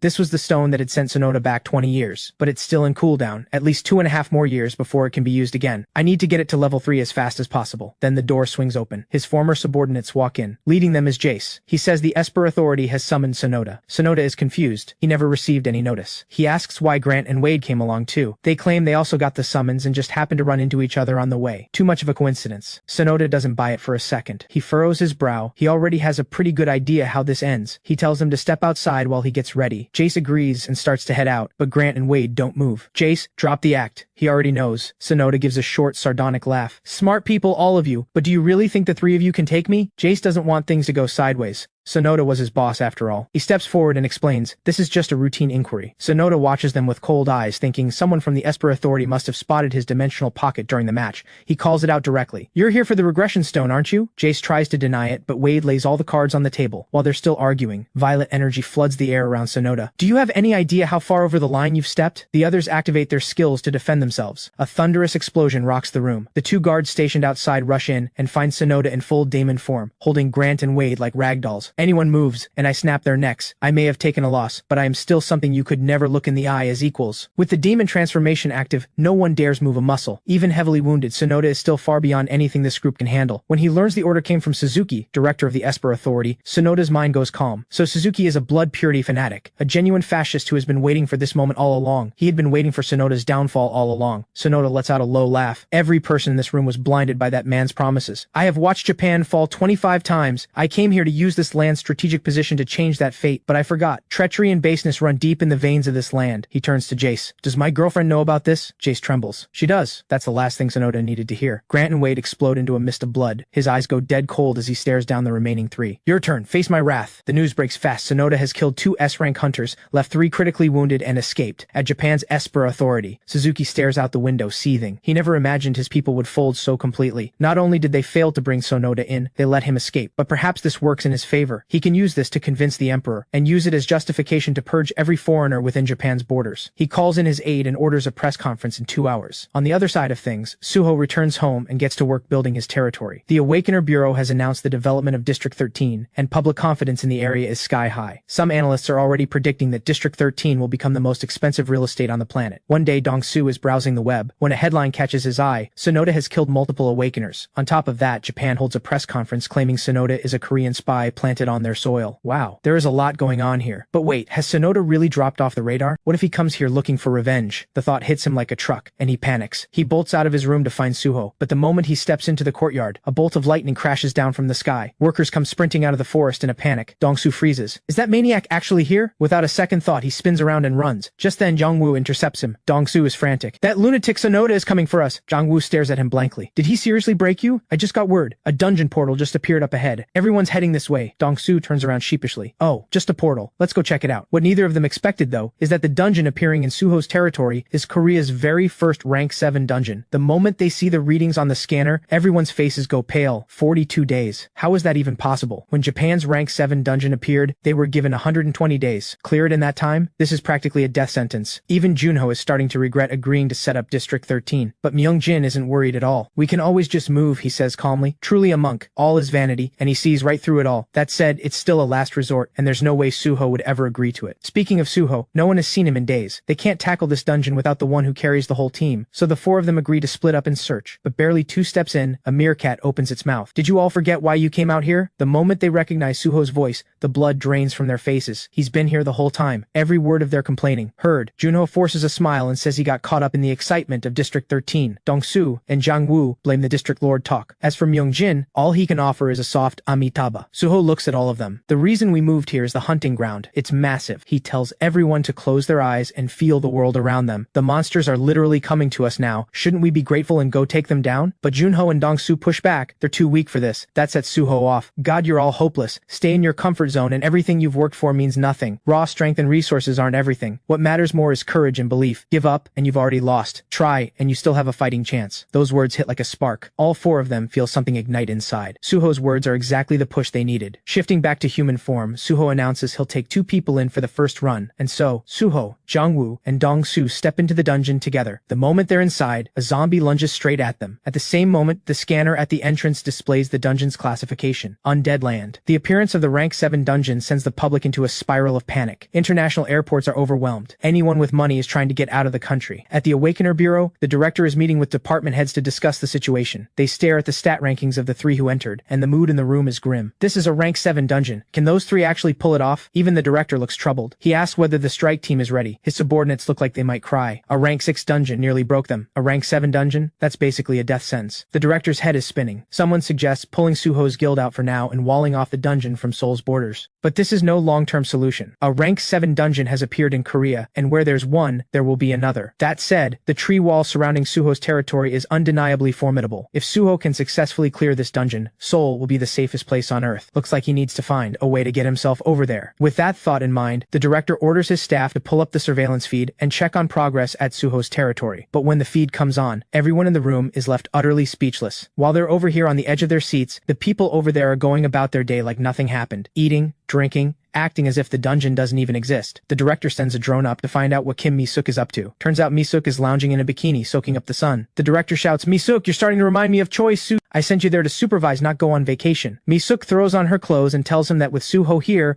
there's absolutely nothing to worry about. She tells the director it's been 2.5 hours since the dungeon appeared. Junho is overseeing construction. Myung-jin is training the recruits. Everything is running like clockwork. She asks if there's anything else he'd like to know. The director is left speechless. Just then, a subordinate rushes in. The special forces are ready and can move into Seoul at any moment. At those words, the director lights up. Get them prepped to move out and bring me my combat gear. I'm heading to Suho's territory to take personal command. Everyone in the room sees right through him in an instant. Sure, take command. More like run for cover. Meanwhile, in an interrogation room in Japan, Sonoda Hiroshi's girlfriend sits chained to a chair. The iron door groans open, and Suzuki strolls in, one hand in his pocket. Akiko glares at him with pure hatred. Still got that fighting spirit, little cat? Want another taste of the iron rod? He drops a pair of iron rings onto the table. The moment Akiko sees them, her composure cracks. Curious where I found these? Don't bother guessing. I've already read everything inside. Fear floods Akiko's eyes. What do you want? There's a diary in there. A very interesting one. One that even Sonoda himself has never seen. Looks like you have a talent for gathering intel. That diary records future events. Who will become a hero, who will become a villain. Sonoda knew the future. That's how he recruited people before their potential ever surfaced. Left to their own devices, those people would have become the backbone of Japan regardless. Yet that scheming rat Sonoda reeled them in, claimed the champion title, and sold himself as a national hero. And behind all of it, the regression stone, wasn't it? Akiko scoffs. All that talk and it comes down to that. Suzuki's expression darkens. Tell me where Sonoda is. At that, Akiko breaks into a slow smile. Don't worry, you won't need to find him, because he'll find you. After Sonoda had escaped through the sewers, no one had seen him since. On a beach somewhere, a man sits chewing on scraps of food he begged for. It's Sonoda, hair cut short, every trace of his former arrogance gone. He's scrolling through the news on his phone when his eyes go wide. What? Suho and 2 guild members walked into a rank 7 dungeon, just the 3 of them? Sonoda's brow furrows. Arrogant fool. He pulls out a notebook and starts writing down everything about Suho. He has 2.5 years before he can use the regression stone. Until then, he'll lay low and survive, and gather every piece of intel intel on Suho he can find. Back in Korea, the special forces roll into Suho's territory. Watching the convoy of armored vehicles pour in, Junho can barely hold back his curses. Suho has never liked strangers walking into their territory, and now there's a whole army of them. The director climbs out of one of the vehicles. Junho and Mi-suk stare at him, dumbstruck. What are you doing here? The director declares that in times of national crisis he refuses to sit comfortably in his office. He's here to provide the guild with his fullest moral support. Mi-suk stares at him, completely at a loss for words. Before long, the Awakener Bureau sets up camp on the grounds. Junho's headache aside, the landlady is suddenly cooking for 20+ extra mouths. Her cleaver moves faster than Junho's battle blade. Mi-suk finds the director and asks point blank if he's here to take refuge. The bluntness hits him like a slap. He freezes. Well, since you've already called it, get that hammock of yours moved into my office. That evening, the Special Forces captain approaches the director and requests permission to enter the dungeon that very night. But the director isn't in any rush. Honestly, he has real doubts about the Special Forces capabilities. Suho cleared a rank 6 dungeon in 8 minutes flat. This is rank 7, and they're nearly a full day in with no sign of coming out. And even Sonoda, as formidable as he was, still lost several team members in his run. The Special Forces are Korea's last line of defense. He can't afford to lose a single one of them. The captain reads between the lines. The director wants to wait for Suho to come out first. Fine, one more day. Elsewhere, inside one of the camp tents, Choi Soo-young lies in her bunk, tossing and turning. She's been assigned here as sensory team captain, but truth be told, she just wanted a chance to see Suho. Just then, Mi-suk walks in. Came all this way, and Suho isn't even here. What a shame. Soo-young claps her hands over her ears. La la la, I'm not listening to a word you say. Mi-suk just laughs. Then why were you calling Suho so many times when you were away? With her secret exposed, Soo-young flushes and snaps at her for snooping through her call log. While the two of them are bickering, a red-haired woman appears at the door. Mi-suk's face lights up and she throws herself at her. Sehi, I've been waiting forever to see you. The three of them huddle together, digging into fried chicken and trading gossip about men. Then Sehi brings up Suho, and that Sophie girl. After some digging around, she's found out that Suho never actually dated her. He cut her loose in under 5 minutes. She wasn't strong enough. Soo-young's whole mood lifts. She can't hide the little smile creeping onto her face, so she'd been misjudging him this whole time. Mi-suk watches her fidget and squirm, a knowing look on her face. This girl has genuinely fallen for him. Then Sehi pivots. Does Suho have a thing for strong women? Mi-suk isn't sure where she's going with this. Sehi continues, I'm ranked number 1 among women in Korea.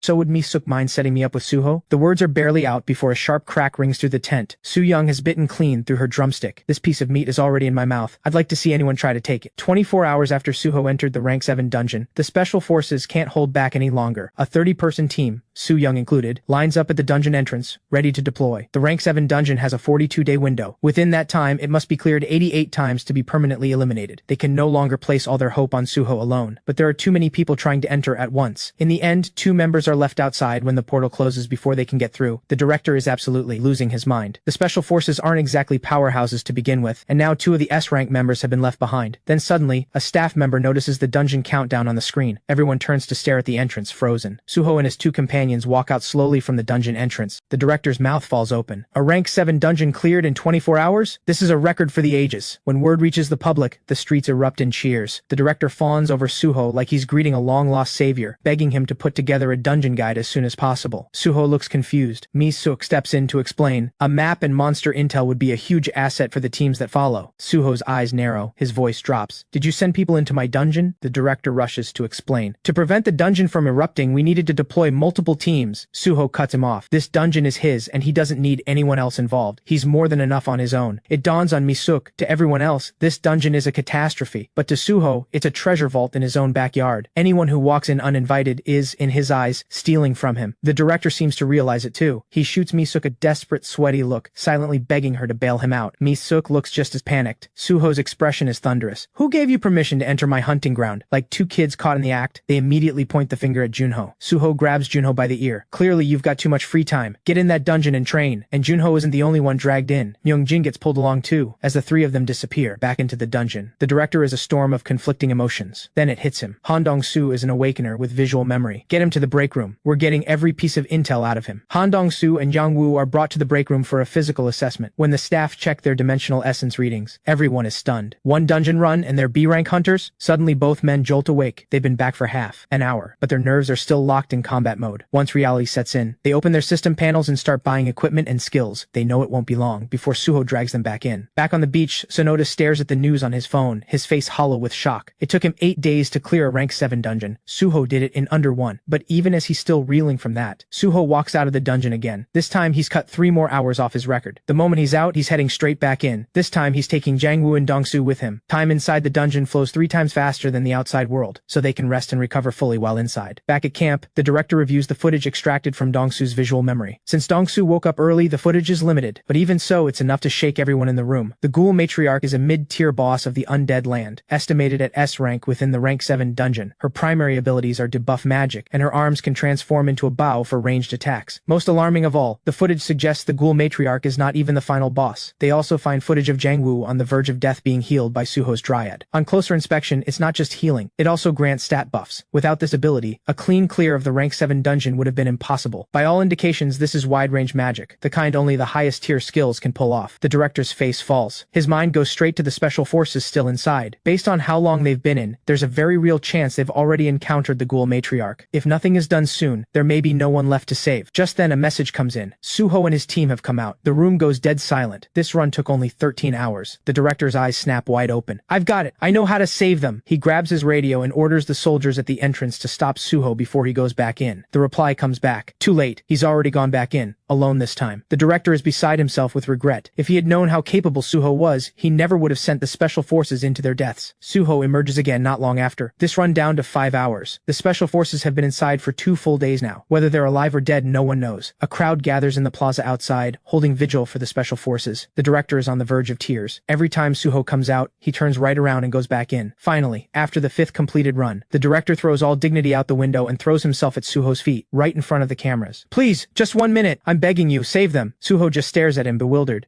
Suk steps forward, gestures awkwardly toward the distance, and suggests they find somewhere quieter to talk. The 3 of them find a secluded spot by a pond. The director can't hold it together any longer. He tells Suho that he's the only one who can save the special forces. Their time inside keeps stretching longer, and by any reasonable estimate, their survival rate has already dropped to 50%. Suho's temper flares. Who told them to go in without permission? He lets the director have it, but after venting, the edge in his voice softens. He asks how he's even supposed to save them, since different teams enter through different gates. Suk explains, there might be a way, but it's never been tried before. 5 years ago, a treasure dungeon appeared in the Outlands. It drew in countless strike teams, but the dungeon only had 500 portals. Before long, one of the teams ran into something strange. They entered to find the dungeon had already been cleared once. Because of that, the exit appeared ahead of schedule. Over 20 people went in, only 1 came back. Analysis afterward led to one conclusion: as long as the number of entrants doesn't exceed the portal cap, when only the final gate remains, other teams can be pulled through it, overlapping with whoever is already inside. In other words, if Suho clears fast enough, he can enter the same gate the special forces went through, which means the 2 members who got left outside may have just saved everyone's lives. With that, the director drops to his knees and bows his head to the floor, pledging that Korea will compensate him for every point of experience and every reward lost in the rescue. Suho lets out a quiet sigh, hands in his pockets, and slowly gets to his feet. Alright, stop sniveling, I'll go get them. True to his word, Suho kicks his pace into overdrive. Each run, he kills only the boss and gets out. In just 4 days, he has already completed 68 clears. Meanwhile, inside the dungeon, after so many days of relentless pushing, the special forces are starting to wear thin. Su Young leads her squad on a scouting run as sensory team captain when she suddenly throws up her hand to halt everyone. Wraith detected. 140 meters ahead, panic ripples through the group. They drop to the ground and press themselves flat. Under the Wraith's death gaze, the surrounding gravity triples. Even breathing becomes a struggle. The moment the Wraith locks onto them, an arrow punches clean through its skull. Turns out one of the sharpshooters lurking at the back had already lined up the shot. Su Young orders an immediate retreat. Wraiths are pack creatures. If they get surrounded, there's no walking away. A message comes in from command. The radar is showing a massive swarm of monsters converging on their position. Sehi barks the order. Everyone, battle stations. But after days of relentless pushing, the squad is running on empty. Facing the wave of monsters bearing down on them, they have no choice but to fight to the last breath. Then a single red dot flares up on command's radar. It's the mid-tier boss, the ghoul matriarch. But this is their first encounter with her. They have no idea what they're up against. Before command can even send a data file, Sehi snatches up her weapon and charges in first. Su Young tries to call out a warning, but in the split second she's distracted. A half-beast sends her flying. By then, Sehi has already closed the distance, and the ghoul matriarch's curse has already taken full effect. The moment she turns and meets Sehi's eyes, Sehi is completely trapped. At that same moment, Suho steps out of the dungeon. This was the last gate in his sequence. The next time he goes in, he'll be in the same instance as the special forces. 87 clears in 6 days. The director is on the verge of tears. Based on all available data, the special forces' survival rate has fallen to 30%. Inside the tent, Dongsu asks the others, a little guiltily, whether they should go help. They haven't set foot in the dungeon since Suho started the rescue runs. Jongwoo doesn't even open his eyes. You actually want to go back to that hellhole? Dongsu shifts awkwardly. I'd rather die than go back. Then lie back down and stay out of it. Dongsu obediently flops back down. Staring at the news on his phone, Dongsu thinks, don't take it personally, Suho. We just really cannot go back to that place.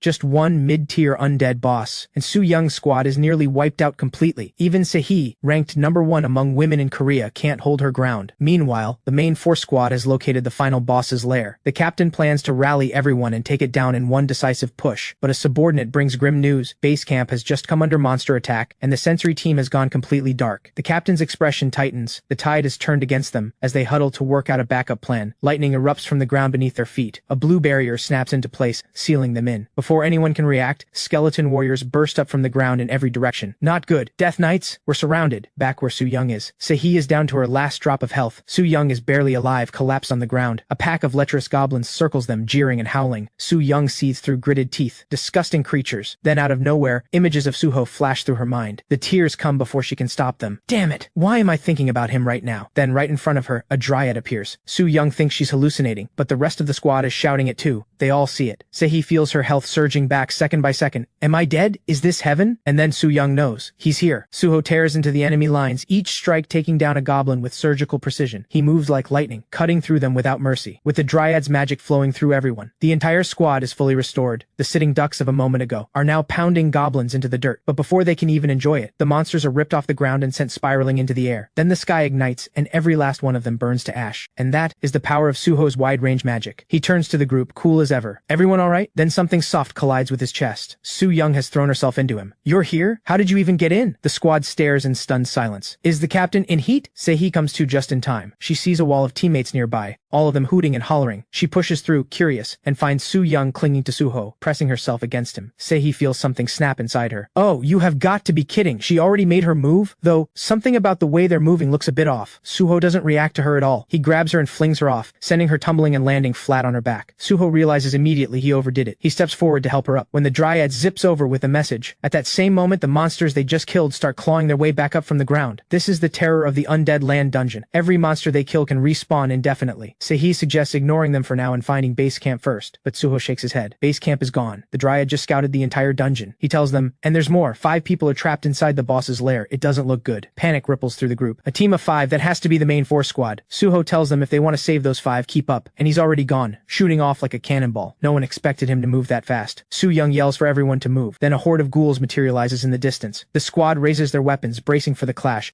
but Suho is already at the front, and he unleashes his hunting ground. Every beast he has ever tamed surges forward. In this moment, he looks less like a hunter and more like the king of beasts. The squad, who were ready to fight, just stand there with their mouths open. Then Su Young senses something in the air, flying monsters closing in fast. In the distance, a crowned skeleton leads a vast army charging straight toward them. At the sight of it, Suho's eyes light up. Finally showing yourself. Lich. The name alone sends a wave of dread through the squad. The Lich is the undead monarch. Under his command, tens of thousands of skeleton soldiers pour forward, among them, towering death knights. Meanwhile, deep inside the Lich's lair, thick black smoke billows out from inside, and the source of that smoke is the Lich's heart, the very thing resurrecting the skeleton soldiers. The captain, still trapped inside, has pieced it together. To give his teammates a chance to survive, he decides to go into the sanctum alone and take it down with him. On the other side of the battlefield, Suho transforms and tears through a sea of fire. His fire magic sweeps through the Lich's forces, reducing them all to ash. He turns his gaze to the Lich, standing in the flames. Suho scoffs. Crawl back to whatever hole you came from. Mirror. 4 glowing orbs circle the Lich's body as golden flames blaze across his form. Come out, wyverns! With that roar from Suho, the 4 orbs burst open, and wyverns emerge from within. Massive wyvern heads lunge at the Lich, devouring him whole in an instant. The crew watching nearby is completely stunned. Is this guy even playing fair? Lightning crackles and surges all around Suho. Keep up, we're going for the boss. On the other side, the captain has barely entered the sanctum before the ghouls close in on him. He bit off more than he could chew. Within moments, the ghouls have him pinned, and outside the sanctum, his teammates are barely holding on. Just as all hope begins to fade, lightning explodes overhead and a wild boar comes crashing through the air. Before anyone can make sense of it, a massive bear slams down right behind it. Everyone is frozen, jaws dropped. Suho descends from above, lightning beneath his feet, fire in his hands. One sweeping motion, and a wave of skeleton soldiers is obliterated. The rest of the trap team hasn't even figured out what's happening before green energy wraps around them. Skeleton skeleton soldiers are held back by a ring of fire. The Dryad's power flows through them, restoring their strength. Suho scans the group and counts. One is missing. A squad member tells him their captain went into the sanctum alone. Suho's brow furrows. Stay here and wait for the others. I'll go get him. With that, he activates beast form and charges forward. He slams into the sanctum's barrier with the full force of a cyclone, and it shatters instantly. The crew is left completely frozen. Did we just witness actual cheating? Suho moves on a current of thunder, flames burning in his grip. Every monster in his path annihilated. Outnumbered 100 to 1 by ghouls, he tears through them without slowing down. In beast form, Suho moves like nothing in this place can stop him. When the last barrier in the sanctum shatters, he stops dead. Deep in the chamber sits a coffin, and suspended above it is the captured captain, Sun Jinwoo. What shocks him more is the beating heart inside the coffin, and Jinwoo's life force draining away, slow but steady. Is the lich trying to use his body to resurrect itself? Suho summons his fire without hesitation. The coffin explodes, and the lich's soul lets out an agonized shriek. The sanctum detonates. Outside, the crew is struck speechless. Then they notice the ghouls around them crumbling to dust one by one. A bolt of lightning splits the sky, and the dungeon exit finally materializes. As the dungeon countdown begins, everyone waiting outside erupts in cheers. The gate is open. Suho has done it. Suho carries Sun Jinwoo out of the sanctum slowly, green energy swirling around them both, knitting their wounds back together. After regrouping with the others, they walk out of the dungeon. After this, Suho's legend is sealed. 6 days. That's all it took to wipe out the dungeon that had all of Korea in a panic. Faced with reporters swarming him with questions, Suho simply transforms and takes to the sky, leaving nothing behind but a scattering of feathers. Sehi watches him go. She melts on the spot. This man is too much. He was made for me. I just know it. By the way, Soo Young, do you like Suho too? Cornered by her friend's point-blank question, Soo Young plays completely tough. She would never fall for a man like that, and grabbing onto him in the dungeon was just the adrenaline talking. Sehi bursts out laughing. Perfect. Then I'm going after him. We're friends, so don't you dare compete with me. The moment those words land, Soo Young wants to rip her own mouth off. Meanwhile, Sonoda catches the news on his phone. 6 days to clear a rank 7 dungeon. Just what the hell is this guy cheating with? Then his phone buzzes. Low balance warning. Sonoda curses under his breath. Ever since Japan put out the warrant, his bank accounts have been frozen. Selling the bloodstones in his inventory would expose his identity. Then he spots a part-time job ad on the wall beside him. He needs money first. He gets to his feet, and a group of street thugs walks straight into him. Before he can say a word, they start mouthing off at him. When you're down, even dogs will bite. Sonoda keeps his mouth shut, jaw tight, and takes it, no matter how ugly it gets. But as they walk away, they start talking about Suho, and comparing him to Sonoda, calling him a worthless nobody. That breaks him. A wave of killing intent floods through every inch of his body. You're dead, you'll be the first sacrifice I feed to the regression stone. As for Suho, ever since clearing the dungeon, he has done nothing but sleep. That day, Sehi shows up at his door in a maid outfit, a home-cooked meal she made herself in hand. Junho and Dongsu both go wide-eyed the moment they see her. They tell her Suho hasn't gotten up yet. Sehi hands the food over to them, and says she'll come back once Suho is up. Watching her walk away, both of them are consumed with envy at Suho's luck with women. Then the snoring from inside the room hits them, and they both grimace. Suho has been getting more and more careless lately. He even transforms in his sleep now. If he ever accidentally summons a wyvern in there, the whole house is gone. Dongsu warns Junho never to disturb him while he's sleeping. Last time, a wolf-shifted Suho nearly bit him to death. The two of them are still whispering by the door when a saccharine voice rings out behind them. Is Suho up yet? Both of them jump. How are you back already? Sehi shoves past them both and bolts into the room. A burst of light flashes, and Suho has shifted into a cat, unbearably cute. Sehi runs over, scoops him up, and pets him awake. Suho, irritated by all the rubbing, asks what she wants. Sehi tells him her assignment ends tomorrow, and she wanted to see him before it did. She asks him if she wanted to join his guild, would he take her? Suho stares at her, completely at a loss for words. Just then, Dongsu suddenly remembers something. Hey, your beast shift is about to wear off, and you're completely naked. At that exact moment, Choi Soo-young's voice comes from outside. Is Suho awake yet? Junho and Dongsu freeze. The timing couldn't have been worse. A flash of light bursts through the room. Suho's face ends up buried in her chest, his naked body sprawled on top of Sehi. The sight is too much for Soo-young. She completely loses it. What the hell? Do you think you're a dog or something?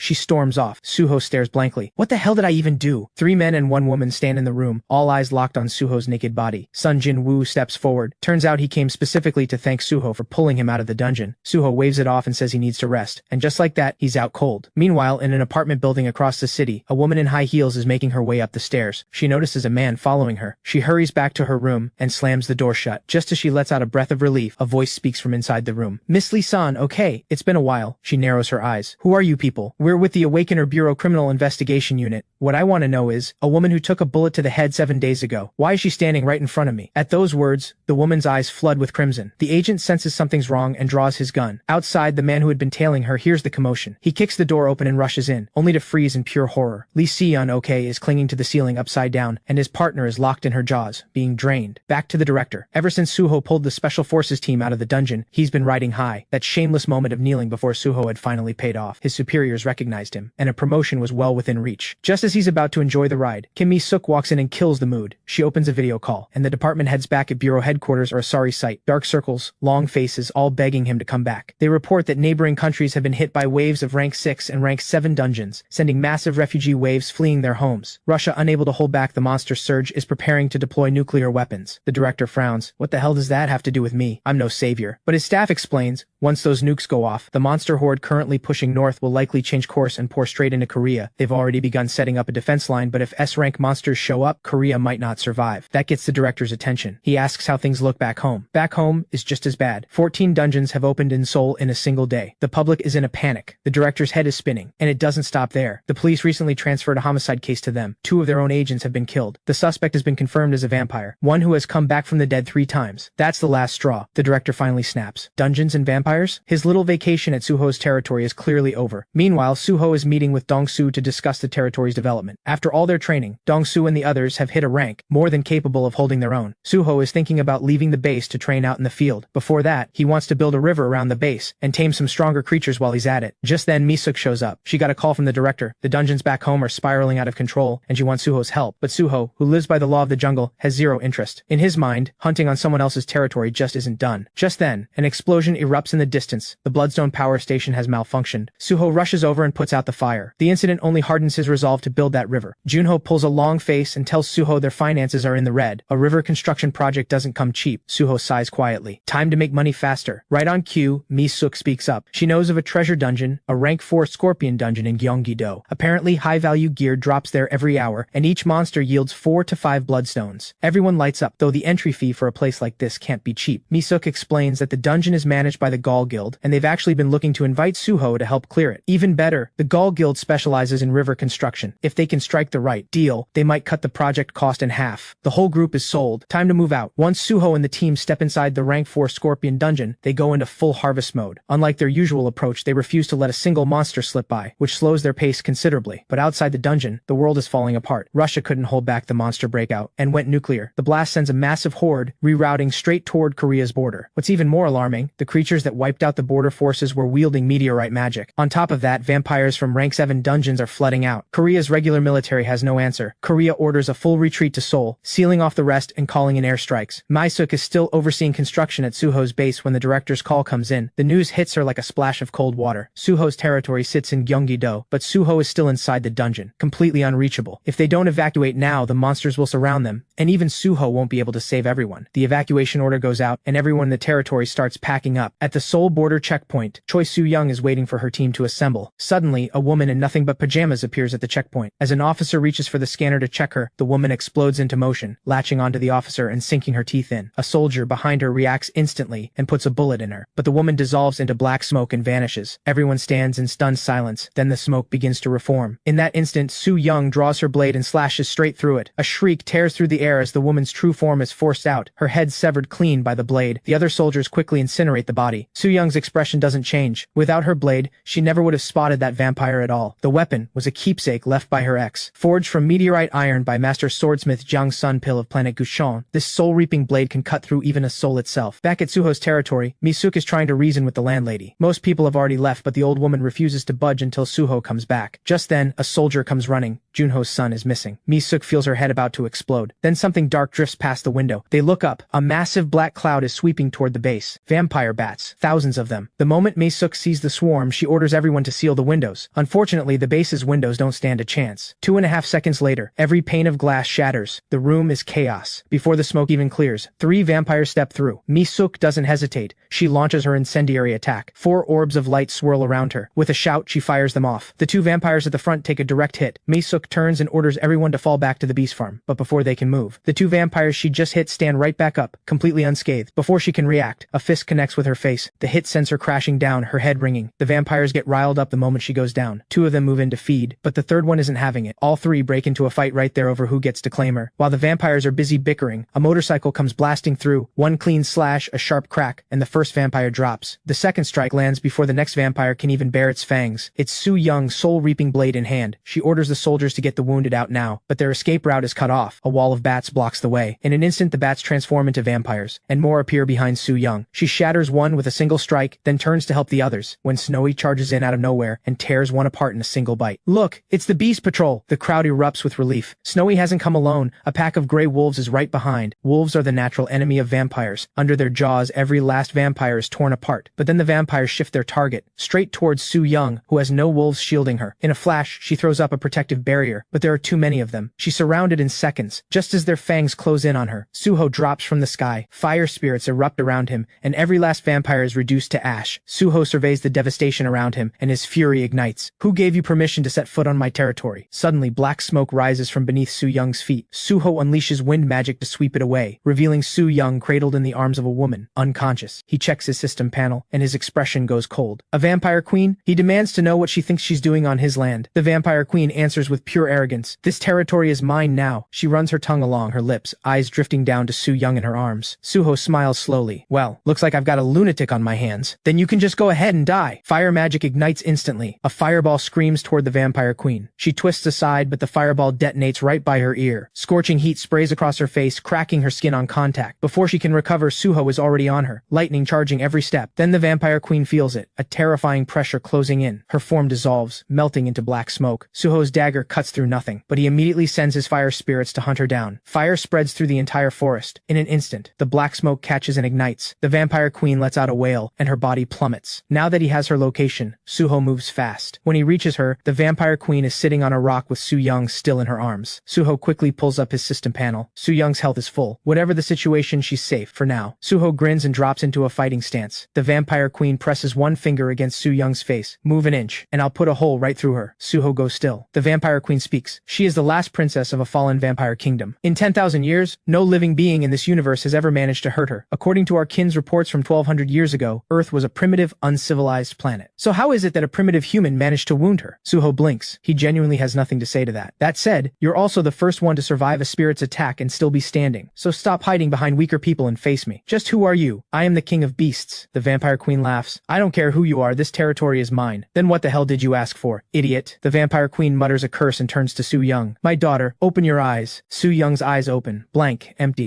Suho goes pale. He checks Su Young's system panel. It reads, analyzing. The queen gives the order, kill the man in front of you. But she doesn't notice the strange glow pulsing from the blade in Su Young's hand. The moment Su Young's grip tightens around the soul-reaping blade, her consciousness snaps back. She spins and takes the vampire queen's head clean off. One motion, no hesitation. The queen's severed head looks dazed. What just happened? Then her expression twists with fury. If I can't have her, I'll destroy her. The queen's endless ranting grates on Su Young's nerves. She kicks the head away. Then Suho notices the queen's body. Blue flames consume it, one finger pointed straight at the sky. Suho looks up, and a massive meteorite is plummeting straight toward them. Su Young's eyes go wide. The queen's mocking voice rings out. Ha! This is only the beginning. My furious warriors will wipe out every living thing. The meteorite is less than 2 meters from Suho's face. He lets out a roar. Beast form activates instantly. Suho throws a single punch and stops the meteorite dead. Su Young's pupils shrink. Her eyes go wide as saucers. The vampire queen's expression is pure disbelief. That's sacred power? Then he must be. With a sharp crack, Su Young's soul-reaping blade shuts the vampire queen up for good. Seeing Su Young standing strong, Suho finally lets out a breath. As long as you're okay, and thank you for protecting my family. Getting thanked by the man she has feelings for, Su Young is at a complete loss for words. Just then, Junho and the others come running. The moment they see Su Young is alright, everyone exhales. But Su Young has no memory of being captured at all. Junho tells Suho they need to move. The military is about to start bombing the area. Suho is completely confused. Before Junho can even explain, Su Young's eyes flash yellow. Suho senses it too. He presses his palm to the ground and activates his tracking skill. In the distance, a tide of red creatures is surging straight toward him. Su Young shouts, eyes tense, there are about 1.2 million of them. That number leaves everyone speechless. How are we supposed to deal with that? Run. But Suho turns to Junho and warns him, don't let anyone else touch his prey. Su Young cuts in. It's too late. The military bombing has already begun. Suho ignores it all. He shifts into his golden eagle form and rockets forward. The others exchange anxious looks and charge after him. But against high-tech weaponry, can they really come out of this alive? Meanwhile, the United States has deployed its most advanced nuclear-capable aircraft to intercept the monster horde. When the news reaches them, Korea's leadership lights up. They've poured enormous resources into Seoul. If the monsters can be stopped at the outer perimeter, the damage will be next to nothing. A staff member briefs the president. The American aircraft will intercept the monsters 4 kilometers outside Seoul. At that distance, Seoul will be safely outside the nuclear fallout zone. The problem is, Suho's territory falls outside that range, but the president waves it off. This is about Korea's survival. There's no time to worry worry about Suho's territory. By now, the aircraft are directly above Suho's territory. Just as they move to engage the horde, a blinding flash of white streaks across the sky. It's Suho. In his golden eagle form, he drops like a cannonball toward the earth. The monsters are right in front of him. Suho presses his hand to the ground, blazing fire swirling around him. Taste the fury of the earth. His roar shakes the air, and cracks rip across the ground in every direction. The earth collapses beneath the monster's feet. In the blink of an eye, every last one is swallowed into the ground. Su Young and the others arrive just in time to watch, and stand there completely dumbstruck. Is it over? Then a roar erupts from underground. A giant monster tears through the earth and crawls out. Suho glances at it, completely calm, then shouts. Wood magic activates instantly. Thorn vines coil around the creature, and crush it without mercy. The monster howls in agony and spits fire bombs from its jaws.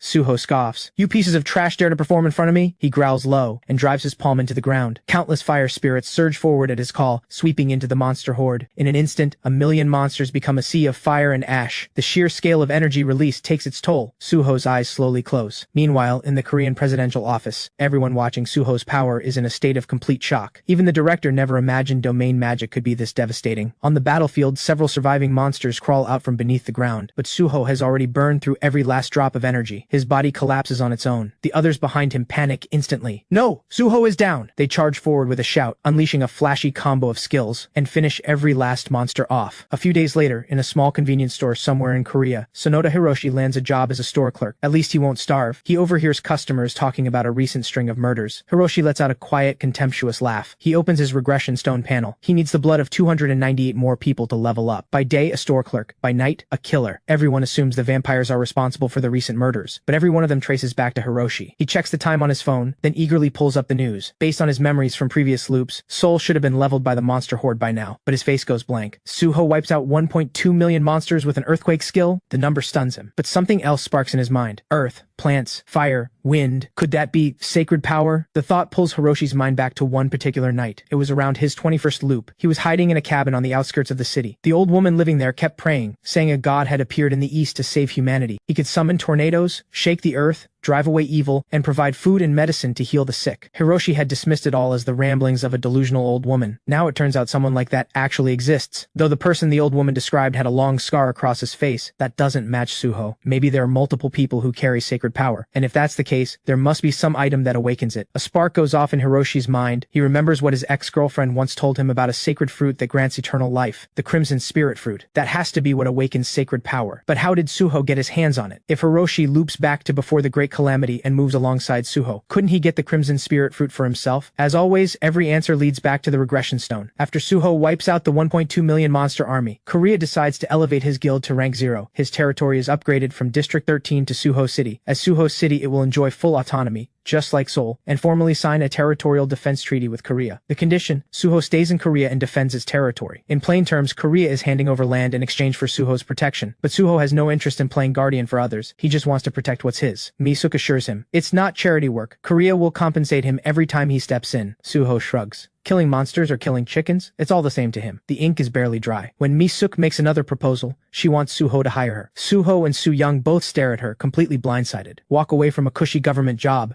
to work for Suho? Misuk smiles. She was a senior official at the Awakener Bureau after all. If hired, she'll do everything in her power to bring top talent into Suho City. Suho thinks it over. Misuk is sharp and capable. With her around, running the territory would be a lot less of a headache. With Suho's approval, Misuk says she'll finalize her resignation within a week. On her way out, she lets Su Young know. Orders are coming down from above. She's being assigned to the vampire task force. Su Young's temper flares. I've barely had a few days off and they're already piling work on me? They really think I'm their workhorse? My body hasn't even fully recovered yet. She slams the table and storms off to her room. Ever since the fight with the vampire queen, something has felt off about her body. What she doesn't know is that the bite mark on her neck is quietly changing her from the inside out. A week passes. Su Young returns to duty and begins hunting vampires across Seoul. Misuk submits her resignation, while the director is desperately begging her to stay. Other countries have set their sights on Korea. Korea's helpless response to the monster invasion has been on full display. Multiple cities are now pushing to declare independence and sign territorial defense treaties with foreign powers. Meanwhile, on an island in Japan, two men are discussing how to absorb Korea. As far as they're concerned, the only real threat in Korea is Suho. Outside Seoul, every major city is looking for someone to shelter under. Suzuki admits what he really wants is is Jeju City, because the gateway to planet Aruka is there, but the other man tells him not to worry. According to a reliable source, Busan is about to open a gateway to planet Guchon. The people of planet Guchon are deeply interested in the Namgung clan's sword-forging art. As they speak, a portal suddenly opens behind them. Dr. Tordler steps through, accompanied by Reynolds of British intelligence. Congratulations, Doctor, you finally cracked the portal generator. For humanity, and the order of the New World, it's time for us to make our move. Tordler grins. Indeed, Suho, the regression stone, weapons capable of clearing rank 7 dungeons. There are still so many interesting things ahead.